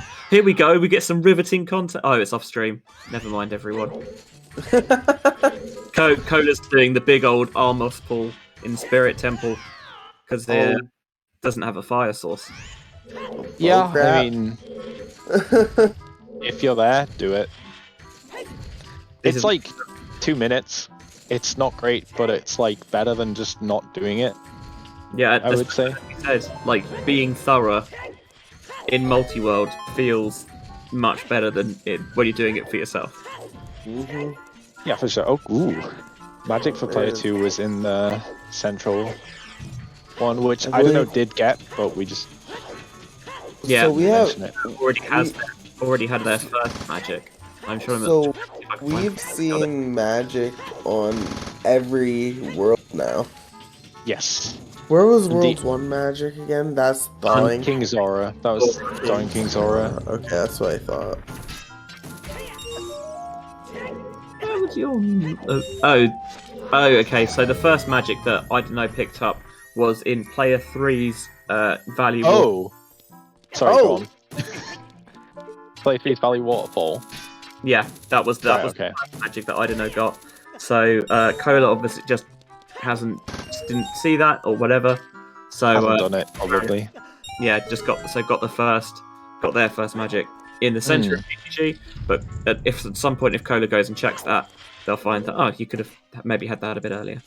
Yep. So Martin getting a little bit of a bailout here, finding the other magic. So he's never going to have to go back to Thor King's Aura to get access to Shadow Temple, which is very good for him. Nice. Sorry, Muip.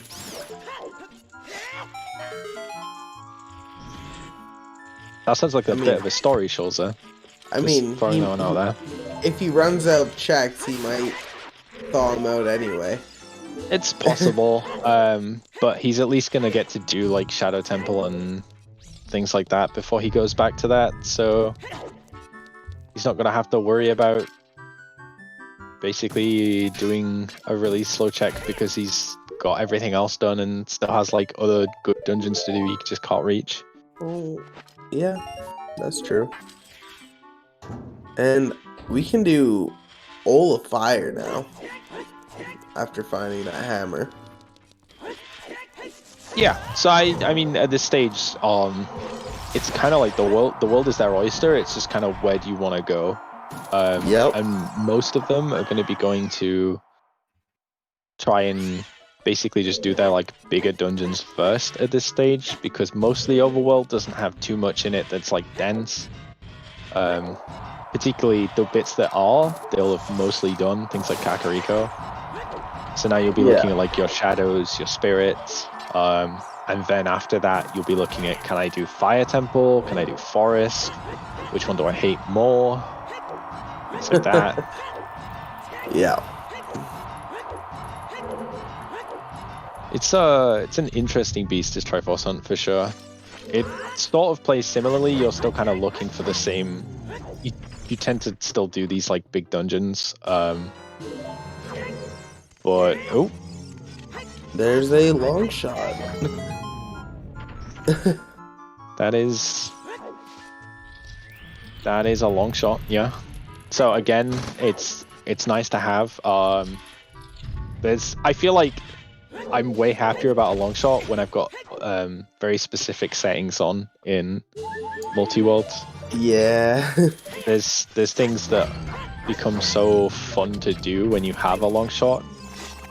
If you have Dungeoneer particularly, going into Decatry, doing that as an adult when you've got a long shot, that is like the most fun I've ever had playing this video game. I'm just that the central prize of GTG was a magic meter in 2 different worlds. Oh, really? Yeah, because player 1 and player 2. It was their own one as well. Oh, wow. Is this even rando? No. I mean it is because that's not normally magic. But, yeah. It's, you just see patterns. In vanilla OOT, if you put the Mask of Truth on, you can actually, the Gossip Stones do actually give you little hints, and I cannot remember which one it is, but one of them they say that the final prize of the Thieves' Training Ground is underwhelming, and I'm like, yep. Really? Yeah, genuinely, they know. No, they really? no useful purpose. That's hilarious.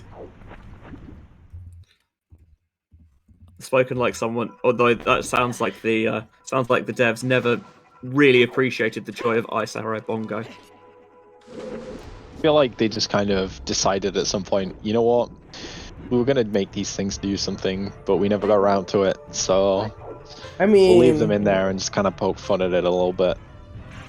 Although you get them after the fact, they did make it so you could freeze Bongo's hands. It's true. I'm a little sad, by the way, that pretty much every team has got Dins. We've seen it across all 3 worlds. Not all 6 players have it. As we said, Cola doesn't have a fire source, but it does mean that we're not going to see fire arrow entry, which is a little sad to see. Because I always find that like kind of nice to sort of watch and see how how disciplined, how practiced teams are with things like that. Like I Yeah, think no, for sure. I think seeing how teams handle things like fire or entry is like a nice judge for what the team's like. But I say that, but I think at this stage, pretty much every team you will see doing if you're in top 8 for Multiworld, you will just be expected to know fire or entry, I think, at that point. Generally speaking. In the first race of this matchup, which we also restreamed on the Silver Gauntlets, we did see fire arrow entry from both teams, I think. That's nice. I'm glad that they did it there and not here, so I'm not glad that, but you know what I mean. I'm upset that they did it there and not here, but it is what it is. If you have the option to just use DINs... Yeah. Oh yeah, if you had it, why would you use it? Yeah. And Shields are just kind of proving the point. It's like, it doesn't matter if you like or dislike FAE. If you want to compete in the multi-world, if you want to really contest in multi-world, you need to kind of know these things at this stage. It might not come up, but it's if it comes up, it can just completely decide a race if one team knows it and the other doesn't. It's one of those things at the end of the day. I mean, it's like that in standard as well, and that's why it's been banned. But you know. Oh, I found the official quote, by the way. It's the Hintstone outside Spirit Temple. They say the trophy you can earn in the Gerudo's training ground is not as great as you would expect, given its difficulty. I love it. Well, that's pretty accurate. Except when you play rando, in which case it was empirically wrong this time. Yeah, that's true. Yeah, in this situation, the magic is very not underwhelming. Also, apparently, they say that players who select the hold option for Z targeting are the real Zelda players. That's a lie. I don't believe that. That's a huge... Yeah, no. Gossip Stones are saying. I say that. Hold targeting is the... Yeah, no, I use hold targeting, but I still don't believe that. What, believe the quote or believe that there's actually a gossip quote that says that? The gossip stone saying that. I refuse to believe that. King Zora. Right. Why? Why would they say that? I mean, I don't know. Because I feel like most people play with hold. I feel like hold is just way better for most people. Yeah, Unless you're CFG, I think, doesn't use hold targeting. And what's that guy any good at? Ignore all the records. Yeah. But he's using glitches, so he's obviously not a real Zelda player. Nintendo knew. Yeah, something about glitches being cheating and not the authentic way to play the game. So, I don't know. I know a couple of glitches. I learned them in very casual multi-worlds when I ran out of things to do. And that's where they will stay.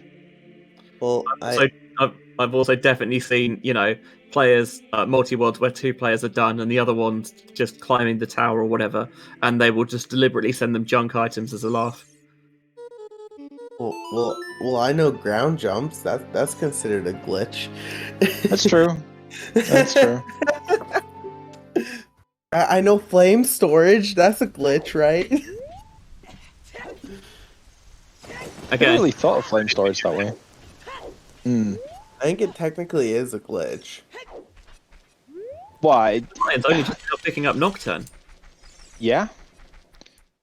So I guess for anyone late to the race as well. So this is a semi-final match. It's match 2. SnackPack are 1 match up against the highest Gorons. It's multi-world, so it's 3v3. 2 players aren't on the stream. They're off. There is command for it, which I hopefully someone will do because I'm lazy and confused. Thank you. Off stream. Yeah, and it's Triforce Hunt, so they're looking for 75 of 90 pieces scattered across their 3 worlds, and they're all linked together. That's pretty much it. Yeah, there's 30 Triforce pieces in each world. So it doesn't necessarily have to be that each player picks up 25. One player could get 30, another player could get 21, and the last player 24 or something like. That's absolutely fine. Exactly. Yeah. We're closing in towards that now. 59 on SnackPack's side. So only 16 to go. It's like an average of 5 each, but Yeah, there was a point where the highest Gorons got all the way back to just one Triforce piece behind, and the SnackPack have extended that lead again a little bit. As we say, as you know, the further you go, the fewer pieces there are to find. Yeah, for sure. Exactly. we do see, at least on both sides, there are still plenty of decent sort of options left for them. So there's plenty of places to go where you would expect to find a couple pieces. Things like Shadow Temple, for a lot of them. Although, looking from Benjy's side, he has done Shadow, right? No. But he was in there. Oh, he doesn't have ZL, so he got to, I guess he got to the boat. Oh. Got to the boat, played Feroz, used Feroz. I don't think he really got much there. So there are definitely some dungeons that you will expect to find plenty of pieces and then proceed to not, like, and it sucks, it really does, but that's rando. Hey, we're getting some rock yeeting on for James. I'm going to predict this is a hammer. We have a hint for it, right? Do we? Oh, that makes it less impressive. Oh, we do have it. I'm sure there is an OGC hammer hint. I thought you were doing a bit. I thought that was a bit. I thought you were like... I was doing it, only because I'm looking at Cola just doing it off stream. Oh, I see. Right. With like the psychic powers that be. So I expect we will see Digi going into Ganon's here. Right? Alright. Surely, yeah. Yeah, there it is. This is the other thing, by the way. So, obviously with Season 6 top 64, they're on a 20-minute delay, but there's no delay. So this is happening right now. It's all very live. Yep, right now live for everyone to ponder at. Over 80% of the way there now for the SnackPack. Yeah, no. We Hashtag. are 61 pieces. That's pretty good. These fairy fountains are absolutely loaded, by the way, for player 3. Yeah, there's been like a fairly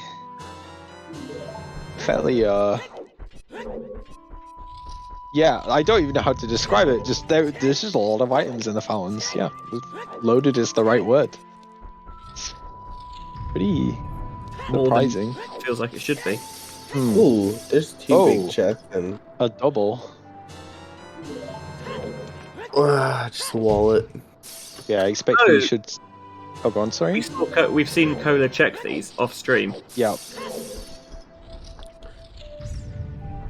Right. He went.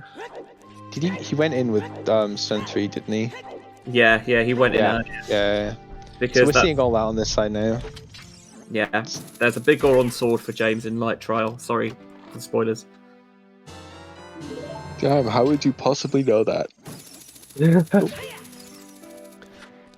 There's player 2's Dins.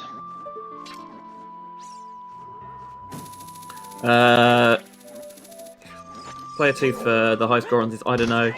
Yep. They could go to the first couple of checks of... They can't even do that because they don't have Nocturne.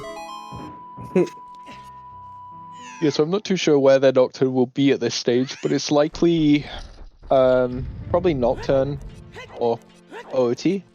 Kind of just a bit One of the three out of the way. ones. For sure. So yeah, it looks like we will. I expect we will see from Nvidia's side. He'll finish up Ganon's here, and then use Feroz, go back and finish Shadow. There's another like 3 checks in there, so 3-4 checks.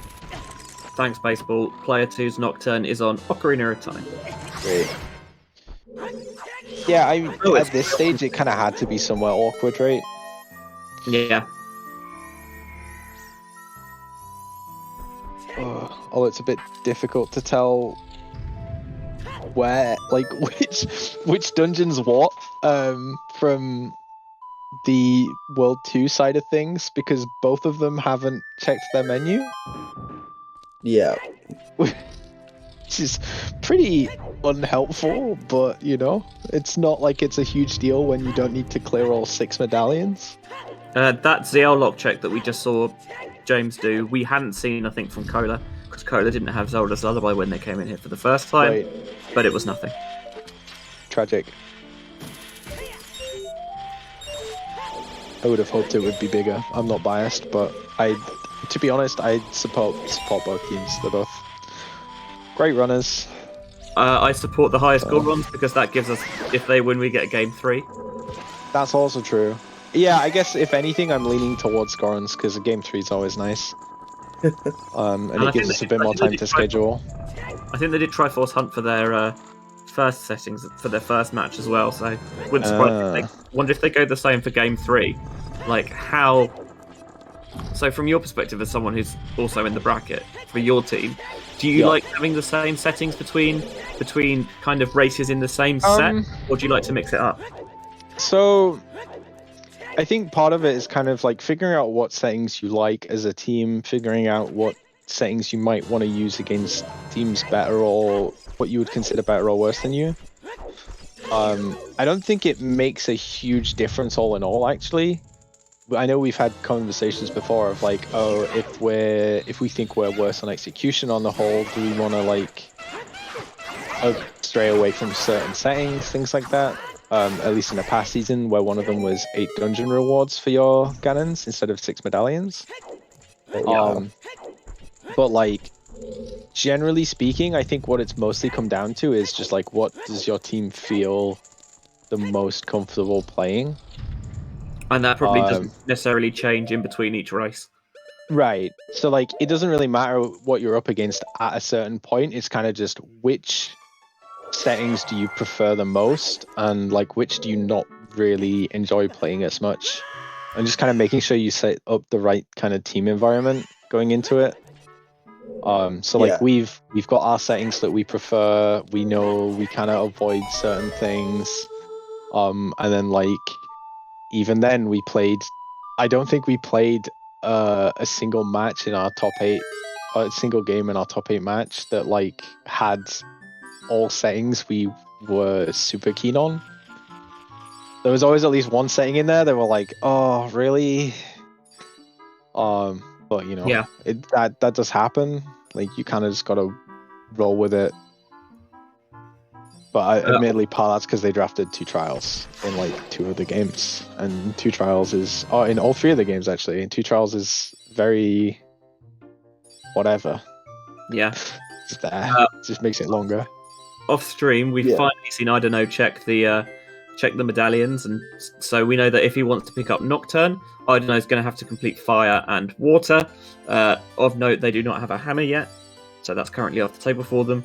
And they've also, while they're in Ganon's castle, found Jamie's Jabu kit, because they've got them a boomerang and Ruto's lesser. Yep. So he's doing something kind of neat about Multiworld here, where the Stealth Force, ordinarily you get like 2 Stealth Force to spawn on that while you're on there at different times. And for whatever reason, if you receive an item while you're on there, they don't drop down. Yeah, I guess if you just stay in the item receive cutscene. Yeah. So there's definitely been points where people have like tried to fish for it, where it's like, oh, I'm on the boat, send me an item quick, and people will open like any chest, big or small. But generally speaking, I think it's more just sort of like, oh, I got sent an item as I got on the boat and started it. I'm just gonna like hold on to it and just wait until the end of the boat because it's simpler. And it's not like a time save per se, but it just like means you can kind of just chill and not have to worry about accidentally messing up the Stealth Force, I guess. Yeah. So we're seeing bit. Again, it's a lot of like big dungeon kind of comes up for a player, and they're like, oh, now I can go to do Ganons, so I'm going to do Ganons. So you see like the stagger of everyone kind of going to the same good spots. Although off stream, go on. I was just going to say it's interesting that we saw the SnackPack build like a decent, like a 5 Triforce piece early on, and it's kind of fluctuated a little bit higher or lower, but they've generally kept that all the way through. Yeah, no. Yeah. So on the whole, I mean, ultimately, all of the runners are like very high level. On the whole, as an assumption, if I had to guess which team would be a bit better on execution, I would have assumed SnackPack. Whether it's by much, I don't know. But in some ways, you can kind of see that work out by just if you clear more stuff, you're gonna have like a bit of a lead. If you clear stuff in the same time, right? More stuff in the same time. Also, we saw CheckRaise kind of turn child pretty quickly, whereas Martin did that early, did that longer adult one. Yeah, I think part of it, or to be honest, that probably factors into it more than the execution. I think the sort of extended adult one that Mr. Martin got to have because of the timing of his explosives meant that he just got like this really nice sort of clean wave of checks that he did as adult before he ever went child. Yeah. And it just meant everything just was a little bit smoother, a little bit more thorough from his team side. I mean, with most randomizers, it's all about efficiency. It's about doing exactly. The best checks in the least possible time. Exactly. A lot of the time, you're looking, even in standard, a lot of the time you're looking at, okay, what do I need to do? How many what am I expecting to have to do? And then like, how can I get it all done with as little backtracking as possible? Because that's usually where you save time. And Multiworld is like that dialed up to like 100. You're just kind of like, how can I sweep through everything and not have to worry too much? And while also, okay, so it's Triforce Hunt, so this doesn't factor into it, but in other settings, maybe factoring into progression to make sure that you don't hit go mode all of a sudden and you're like, I've got like 5 dungeons to do. So like there is like a balance to it as well. But in Triforce, it is really just kind of how can I minimize backtracking as much as possible and kind of get those big sweeping sort of plays of checks. Yeah. I say that, but as I said, we've played like a handful and they've not gone great, so my read could be completely wrong. But that's how it feels, at least. And that's what teams seem to do, so it could just be that we got unlucky on those seeds, I don't know, but... Actually, what you want to do all the funny checks first, because that makes everyone very happy. It pleases the fans, and that's more likely to get you the win. Yeah, you can catch me doing Blind Frogs 2 because it's funny and not for any other reason. Exactly. And it pays off when you've got Frog Sanity and Triforce Hunt on, and all 6 Frog songs have Triforce pieces. Yep. Yeah, I mean, if we had those things, yeah. 100%. If we had Frog Sanity as an option and it was on and I didn't have a Frog Stew hint, I would still be going there. Is Frog Sanity even an option? No, it's not. Might be in a future season, but I don't think it was. I don't think it had been properly implemented on the rando at the time that the tournament started. Because unfortunately, with Multiworld, one of the biggest downsides to it as a tournament is it does run for quite a while. You've got to schedule a day for a race that 6 people can all do. Yeah. Each round, and it's like gonna take more time than doing one-on-ones. Exactly. You've got to give the leeway for every team, so they've got chance to make sure that they can like try and schedule it.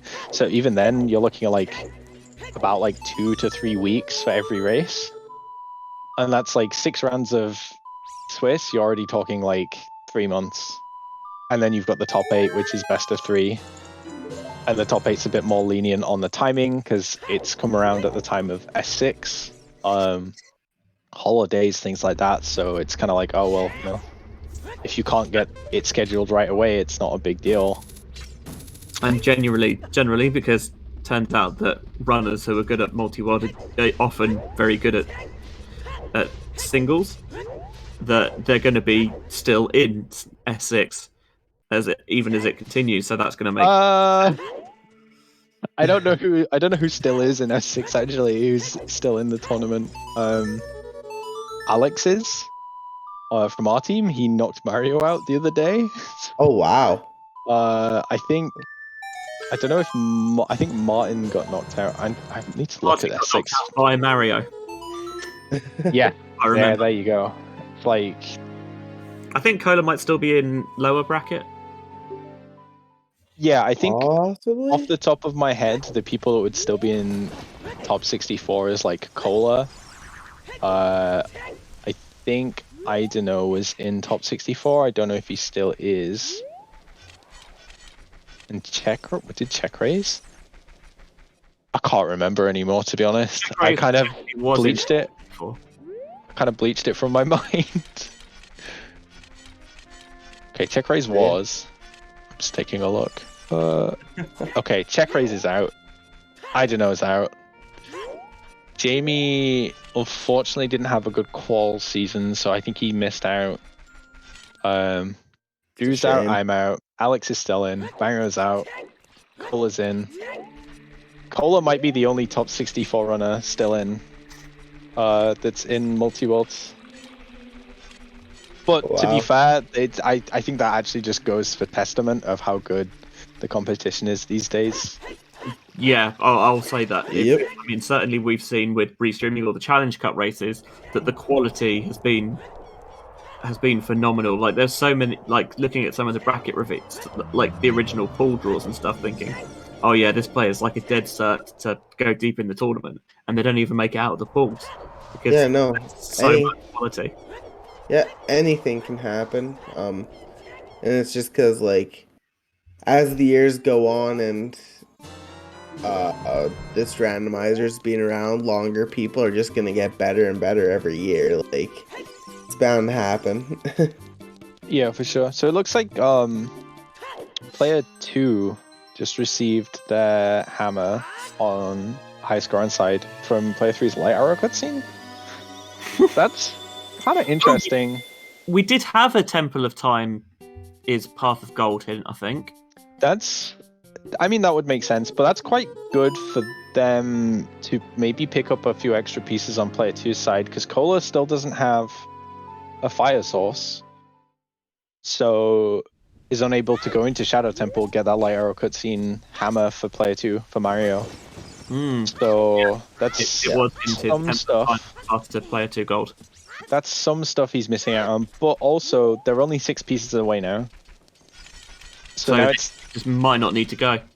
Yeah, it's closing in on like definitely closing in on that like awkward spot where it's like, okay, do we have any outstanding Path of Golds? Like any items that we know lead to Triforce pieces that haven't? Do we have any hinted Triforce pieces that are a bit slow that we can get? Things like that. As chat is correctly pointing out before they get another one, nice Triforce count on the SnackPack side. Also true. Very nice.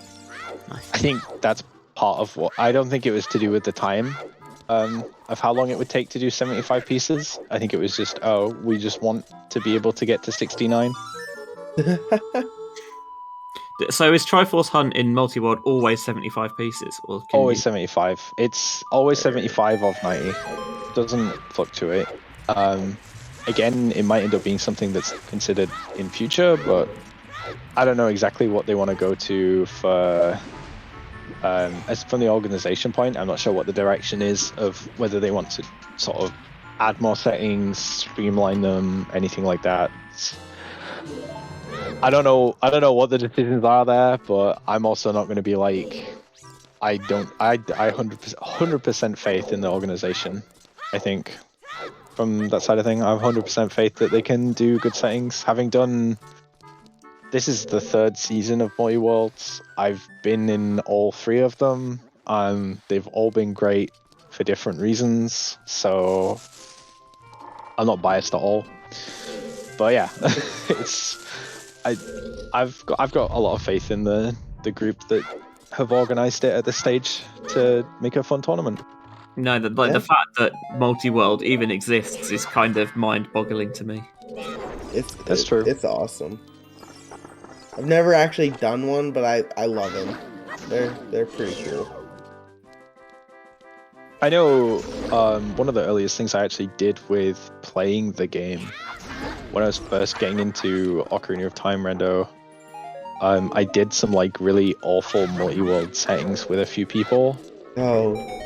Gross. So that was like not long after season 2. Yeah, it was a little bit after season 2. It was kind of that between season 2 season 3. But the time it worked out is it was like the first multi-world tournament came out just like after I had already had some experience with multi-worlds, which was fun. Big up on Jamie's side now, by the way. Yup. Very big. Sorry, I'll let you continue. No, I was pretty much done. Like, multi-world is certainly really bizarre, but it's really fun. And if people haven't done it before, I'd recommend checking it out. Yeah, for sure. It's really nice to be able to get the chance to restream these on the Silver Gauntlets, which, by the way, we missed happy 2 hours, I think. So happy 2 hours. Yeah, we did. Yeah, I noticed that, but you guys were having a conversation, so I just let you guys have it. It's really nice to be able to do this as well, kind of in the middle of Challenge Cup, because it's kind of like a nice change of pace. Like for sure. In the F6 mindset, and it's really nice to switch from that to doing something else. It was the same. We were kind of definitely cool. Last year we were flitting between League and Triforce Blitz, and it's like, oh yeah, we've got to remember that Chess Size Matches content is or isn't on, and the path needs to work differently and little things like that. Yeah. So we're starting to see like I would say the interesting bit of Triforce Hunt, where Mario is now going into Forest, because what else does he have left? Like, he can't do Fire because he doesn't have Hammer, because that's locked by his Player 3's Lyra cutscene. He can't do Shadow because that's locked by doing Fire. So he's forced to now go into these kind of like crappy locations and just start like praying he finds like stray pieces and just hope that someone gives him the good items. Yeah, exactly. While he's doing that, seeing if someone else can pick it up. And at this point it's kind of just like you do your best option, whether it sucks or not. I love Forest more than the next guy. I actually really like Forest Temple in general, but from a Triforce Hunt perspective, Forest Temple is very bad. I also am a Forest enjoyer for all my sin. Forest is crap. Forest is... Yeah, it's not for everyone. And you know what's even more crap than just straight up Forest? A go-moded Forest. Go-mode Forest. Yeah. I mean, Forest is also worse if you don't get the music. Yeah. True. Forest is just crap in Randomizer. Like, I'm sorry. You're not changing my mind on this. I think like you turn on shortcut. Yeah, shortcut Forest I could live with, but like no, because then you're like, then you go into Forest, you never do the rest of Forest, and then it's like, okay, when do I do the actual bit of Forest Temple? You don't do Forest, and then you get to Ganon. And then it feels find worse. Lights, and then Ganon tells you the lights are in Forest. Yeah. Like if you put the shortcut on, like Forest Temple just feels worse when there's items there, I think. Yeah, there's no winning for Forest. It's just bad no matter what. But yeah, like having fire and shadow access for player 2 on Goron's side is probably their biggest sort of leverage point of this stage. If there's no like if there's like pieces in there that SnackPack don't get access to, then that could be like something that swings it. Let me double check where player 2's Din's fire was. Player 3's Din's fire is the required one for it. Player 3's Din's fire. Yeah. Yes, you were right. But yeah, that said, Martin is in shadow and did find a piece, so it's possible that like they'll be able to kind of. They might not need it. Yeah, they might be able to just breeze through without it. Oh, Cola's Din's fire is on child fishing. Oh god. Right. Gross. Not the best spot. Nope. No, so Lake Hylia path. Yeah, looking at the counts, we're at the point where we only need 5 more pieces for SnackPack. And yeah, and this is definitely the point where if they have kept track of how many pieces each person's found, then you know like how many are outstanding in each world. You know like who's more likely to find the pieces. Yeah. And it's definitely the kind of, it's like almost like the finish line sort of stage where you're going over everything thinking, okay, you know, do we have anything outstanding that leads us to like a free piece? Yeah, and there's 71. So yeah, we said for Mario, you know, Forest might not be the most check dense play, but it's something he can do, and doing something's always better than doing nothing. For all he knows, you know, there could well be player 3's Din's fire in here. Yeah, and he did just find another piece in there as well, so 72. Getting close. Getting worryingly close. But we do also know that at the very least, the hammer for player 2 does lock at least some pieces. So at this point, at least hopefully for the Goron side, it's more than just like the one. Yeah, I can't remember if they found if player 3 had any Triforce pieces in their Shadow Temple. Yeah, I remember. Think their Shadow was pretty barren, all things considered. There was one Triforce piece in there. Right. One. I think the next step in like the true here's like the ultimate viewing experience to Triforce on specifically. So this is like way beyond. It's having like an easy comparison point, so you know who's like which pieces one team has that the other doesn't, if that makes sense. So you can kind of like look at what's accessible, look at what's easy to do. Because there's no way I'm keeping track of like 75 pieces. No. I'm a be real. That's tough. Off screen, idunno's just killed Volvagia, and so we're talking about how player 3 for the SnackPack, Cola, hasn't been able to go into Shadow, and because they haven't done that, they haven't been able to get the hammer to Mr. Mario to clear fire. And what have they found in fire? I don't know. A claim check? Yeah, didn't really find anything. So far, nothing. Yeah, but it does. Pieces in there. If he does now go and do Water Temple, that was what my brain just blanked for a second. If he goes to do Water Temple, he can get Nocturne to then do Shadow. And yeah, that's valid, Tobias, to be honest.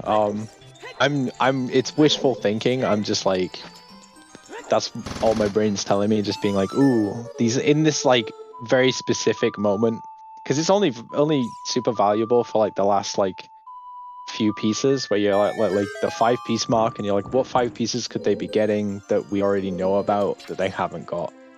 Yeah, I mean, we're also talking about how turns out that there's nothing in Player 3 Shadow Temple really, and nothing in Player 2's Fire Temple. But of course, the SnackPack don't know that yet, so they might be thinking these are good. These are plays where there's a lot of checks available, so it's worth doing. Yep. They don't have to find anything. Like, if they did get fire arrows or dins for Player 3 for Cola, I would 100% assume that he's just going to go straight to Shadow. But Triforce count temporarily for the highest Gorons before it disappears. Yep. 70. They are closing the gap down to 3 now. So Down to 2. oh, true. yeah, so this is very close at this stage. Yep. Anything can happen. When you're at the point where technically we're in the realm where it could just suddenly end, because you've got 3 races. So if all races found like a piece at the same time, you're just like, oh, it's over. Yep. And there's a boomerang for Martin. Boomerang and a Goron tunic. Ooh. This is also like a really terrifying place to be in Triforce Hunt, because in normal settings you're like someone's on the road to finishing, and it's like, okay, you're thinking about what they may or may not have done on the other side, but because the finishes come in separately and it's based on average finish time, if one person finishes on the other team, you can make that time up elsewhere. Triforce Hunt, everyone finishes at the same time. So you're close to 75, you know that your opponent's probably also close to 75, and it's like they could just finish at any time and it's over. It's very spooky. It's not safe at all. Yeah, no, for sure. Yeah, idunno's not done water yet, is on the way to doing it. I expect at this stage we probably won't get to see Shadow unless the remaining pieces are just that awkward. Oh no! CheckRaise just got smacked by the Iron Knuckle. That's unfortunate. Bench them. I mean, it does happen sometimes, can be like a top runner and just get a little complacent on it, but he did have Feroz set just in case, it looks like. That is making really good use of Feroz, because there is a little bit of backtracking you can do in Spirit Temple. So you've got FW available, why not make the most of it? Yep. Yeah, that was placed in a good spot. It's like you still get use out of it if you don't die by accident. And then in this situation he died and doesn't have to climb back up. So obviously he loses time to the death, but that's 74. 74. Oh, this is scary. That was from Player 1's own claim check they received in Fire? No, Player 2 got it in Fire. I'm trying to remember what Player 1's claim check was now, but that's... Player 2 got it in Fire because Player 2 doesn't... Mario got a piece on 30? That's... Okay, so that would make sense. And right now, that means that he should be gunning for 8 skulls, like... Yeah. There is a Triforce piece on 30, bang on. So that's likely it, I'm afraid, Dan. At this stage, if there's a Triforce piece on 30, and he knows about it at least, if he knows about that Triforce piece on 30, then it's like, we're on a clock, like a hard clock. Yeah, it would be... The Gorons would have to get a little lucky and get 4 very quick pieces. I mean, it depends what skulls Mario still has open. There's one here, so that's like 7 left. I think he's already done Child Kakariko. Yeah, so there's like a limit to what he can and can't do. If he has sons, it does make it a lot easier. Yeah, it looks like he's going Child to get some skulls, so he definitely knows about those 30 skull. That's good, 30 skull piece. Alright. The problem with Lon Lon Ranch in this stage, Alex, is if he doesn't have Sun Song, he doesn't have the time of day for it right now. So there's other skulls that you'd want to go get first. Yeah. Player 2 does have Suns. It was in the Right, so he's definitely going to go Lon Lon then. is it That's set? like 3 skulls. Oh, let's just say. Another slingshot. Oh boy. Fucking slingshots. This is tense. This is actually just terrifying. Oh, and Cola just picked got, up Dim Fire. yeah, Cola just got dins. Not that it's a big deal at this stage, but We're checking bowling.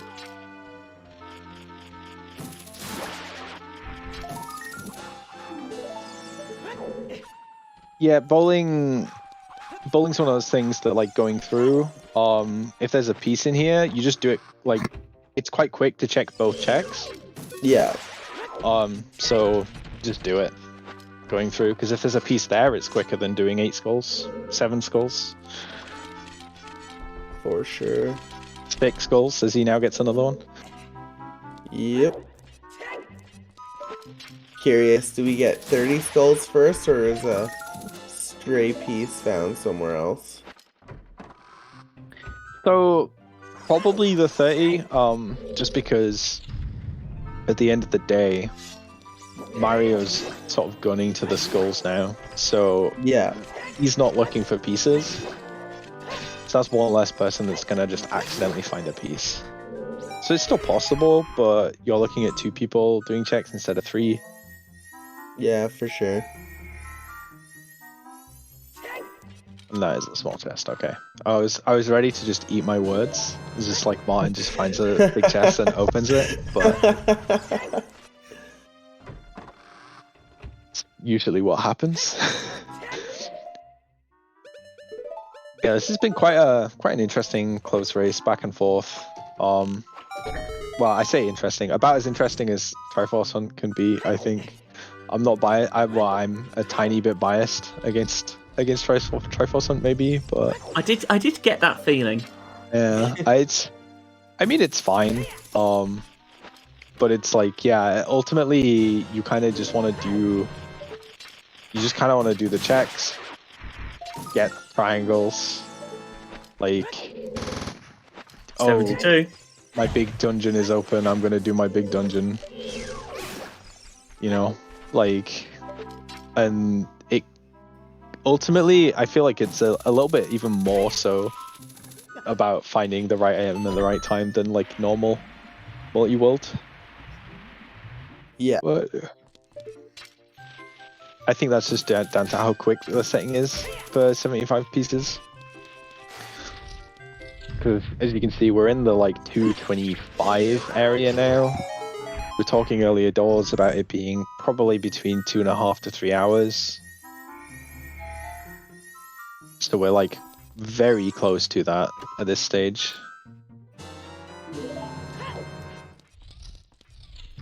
And I believe that's only one more skull required after this one. Idunno only has 66 pieces. Oh, 20. That's not something I noticed. But okay, so this is Has he desynced? yeah, so part of the what I expect happened isn't like a desync with the client or anything. It's one of the sort of downsides in Triforce Hunt to scumming. I think that's one reason I don't like Triforce Hunt actually, is to do with save scumming and such.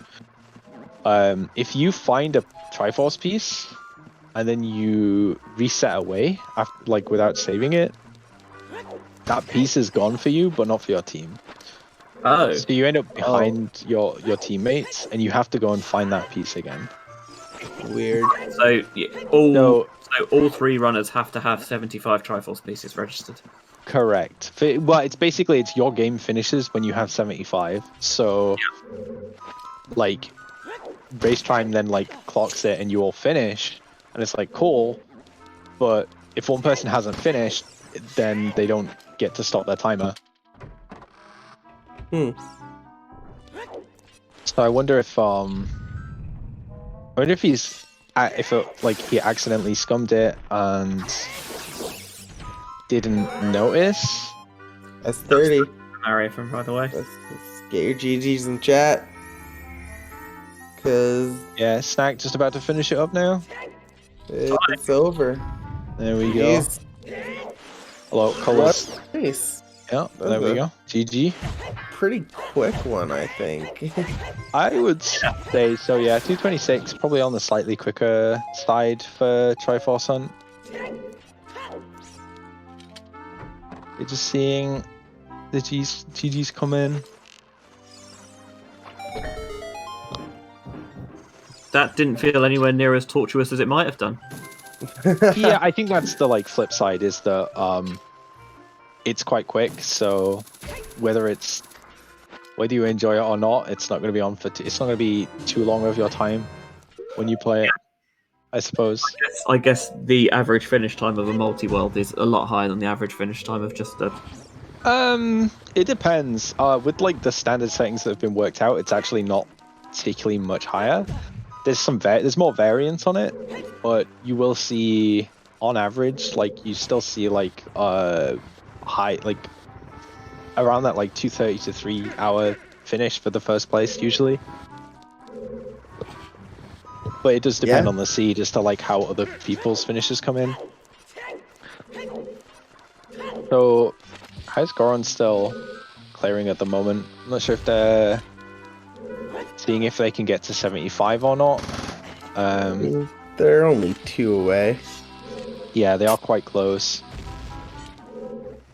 But yeah, like six Triforce pieces is quite a lot to scum away. I'm not sure if it happened, it must have been at like a very distinct point where he's ended up resetting like a decent amount of progress or something. It's possible.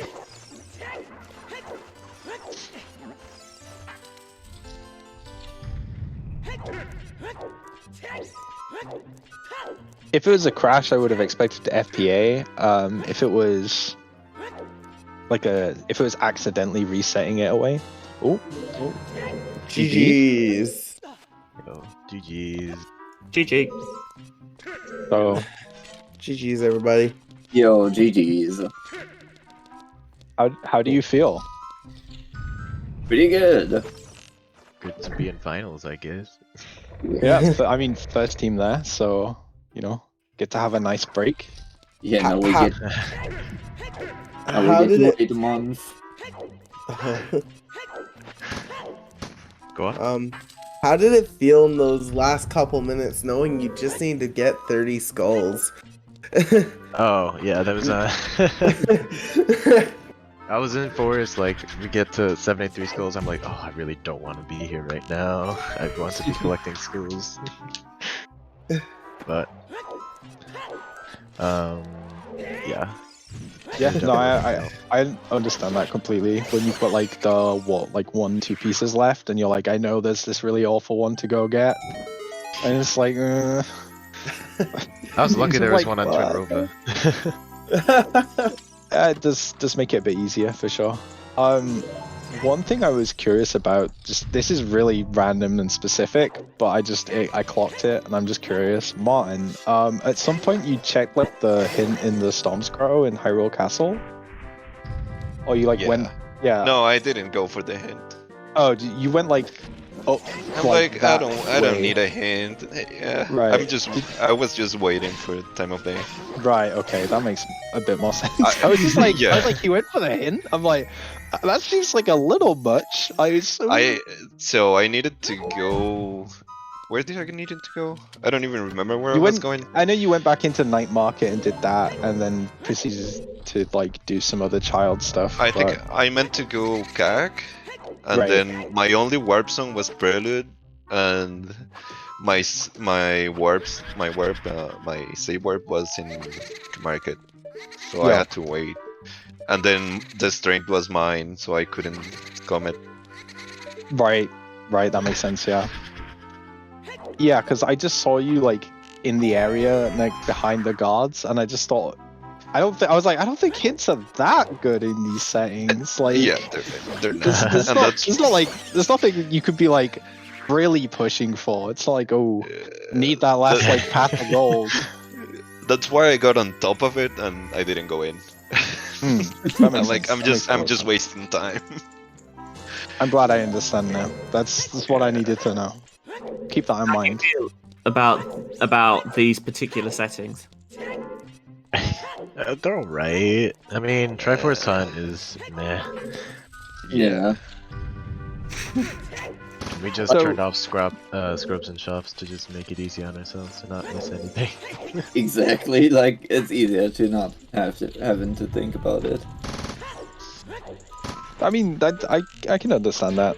I I don't mean- agree with it, but I can understand it. The thing with Triforce Hunt is we had the choice between giving them the dungeon option or the win condition option, and the win condition is less awful, I guess. Yeah, I think that's fair. I think the win condition is a little bit better than the options you have for dungeons. Yeah. But I mean there was some like early stages looking at like the settings where it was kind of a bit like almost egg on face where scrubs and shops are off, so obviously that means like everyone has like 2 wallets in like 20 minutes. And you're like, cool, I'm gonna use these to not buy whatever's in the shop because they're not on, so whoop-de-doo. Exactly. But yeah, I honestly, it's how Multiworld is, I guess, right? Like, almost has its own sense of humor at this stage. Yeah, right. Yeah, like old bottles coming to me. Hey, yeah, did you notice you have storms in your ice cavern? I thought you might need a bottle. Here you go. And, we and I actually did ice with 1 bottle, and then I Yeah. got every other bottle after. Were you the one that received the letter while you were in ice cavern as well? Yeah. Yeah, that was impeccable timing. Incredible. So it looks like highest Gorons have just picked up their 75th because it looked like they were just Yeah. continuing to that. We noticed not long before it, unfortunately, that idunno is only like about 6 pieces behind. Oh, Got 6 did he pieces? scum? Wow. Which, yeah, I assume was like he scummed some at some point without realizing. Did they like forget to save before save open or something? Honestly, I have no idea. From like a from a commentary perspective, like seeing everyone's Triforce count is really hard outside of just knowing what the team is at. So I have no idea, but Yeah. I think Do they you didn't notice. lose everyone's pieces or just No, your so pieces? it's if you've found any, it's similar to how like your items work, right? You can't scum them away because you lose them. So you lose the Oh, ones that you found, but obviously being like Okay. 1 or 2 behind your team is pretty bad. Never mind 6, Yes, because Yeah. you still have to go and really rough. recollect it. Yeah, I was thinking about it in Goron City Maze, and I'm like, nah, I'm not gonna scum. Yeah, that's me too. When I was down to like 1 Jew, and I got like 3 pieces, I'm like, ooh, do I really? Because I'm coming back here for the big chest in the maze anyways. And I didn't end up doing it because I got hook shot right after. Yeah, I think Weird situation restream where the highest Gorons have picked up 76 Triforce pieces in a 75-piece Triforce hunt. yeah, like at least from a personal perspective, I don't know about you guys, but with like Triforce Hunt, one of the things I like about it, probably the least, is that scumming aspect of it, where it's like I quite like that way that interacts with like Multiworld. So being able to kind of just buy people items and just scum it away to save the rupees, like explosives, things like that, and just whole areas just to get back to somewhere easier. Not being able to do that if you find a piece for yourself just feels like way worse, right? Yeah. Mm-hmm. Yeah, scumming is such a big aspect of multi-world. Especially when you have like shop items for multiple people, and Yeah. you can just get all your money back after buying it. Yeah, that's always a good feeling. Like waste keys in GTG. Mm-hmm. There's so Okay, many places you can scum. My Discord just died. That was weird. Oh, what? The highest Gorons aren't joining us for an interview, so looking forward, you guys have us, all the shop skippers, to deal with in the finals, depending on how our races go. How do you feel about that? It'd be fun. Good. I think so too. You know, gotta get there first, but you know, get to sit on Yeah. your laurels while we schedule 2 or 3 matches. Mhm. Yeah. Just get to lurk in the background until someone Exactly. decides to challenge us. Yeah. We just get to spectate and just learn from you, and Yeah, just... it's so good that you've got so much time free to focus on S6, right? Right, guys? Right? Right. Well, I'm still on there. Cola's I still think- in, yeah. yeah. We were. It came up in the conversation about how like the sort of level of runners left, and it's like, oh, you know, there's like so many like good runners. Like almost everyone's in the top 64, and like it was like actually I think like Cola and like Alex are like the only people left in top 64 right now. I think all Well, of yeah. us, the rest Yeah. of us have all been knocked out. Yep. Mario kicked me out of the tournament so I could focus on Yeah. Multiworld. Very cool. Yeah, I got some like French diff going on. That I was just like, well, time to just ignore standard and just multi-world time. Yeah, I think I've sort of asked everything. I don't know if anyone else has any other questions. Any closing Yeah, no. thoughts? I have none here. Yeah, thanks so much. One thing I was going to say: how often do you play multi-world in your free time, or is it literally just team up for the tournament and then not play it again until the next one comes around? Oh, The we're latter. from very different time zones, so it's very difficult for us to find a time to ever play together. So Yeah, And just for the what it tournaments, is. I almost never play multi-world. And then when it's a tournament, like we'll practice maybe once a week, once every other week. yeah, it's kind of But similar to us, to be fair. I think. since S6 started, we just have been focusing mainly on that. But yeah, we have It's a like lot of practice time. is for So suckers. That's what I'm guessing. Yeah, pretty much.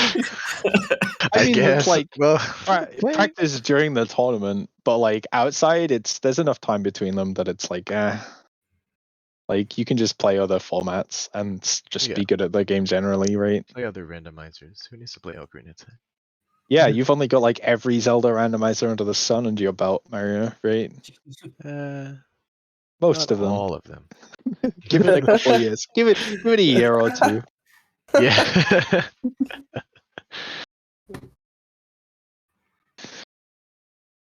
Right, I think that's everything from my end. I don't know if Tobias wants to come in for the big finale. You mean the big shoutouts to everyone who made this restream possible? Yeah. That sounds like an idea. I should probably do that. Well, first of all, commiserations to the highest Gorons. They've reached the end of the road in the multi-world tournament. Semifinals isn't bad for sure. Congratulations, obviously, to SnackPack for making it to the finals. Good luck for that, and obviously also good luck to you, Decker, and your team in your version of the semifinals. Sick, thanks. Thank you to everyone who made this restream possible. Thank you to our runners, SnackPack and the highest Gorons. Enrich your Twitch experience. Follow these people: Mr. Martin, Mr. Mario, Cola, CheckRaise, Vidya, and idunno. Like that is a wealth of content for you to enjoy. Also, thank you to our trackers: Emerald, Mousy, Baseball, and Fennel. Thank you to our wonderful commentators, DubuDeccer, Benjy, and Kyrie. And thank you, obviously. Thank everyone of you for watching. Been a pleasure.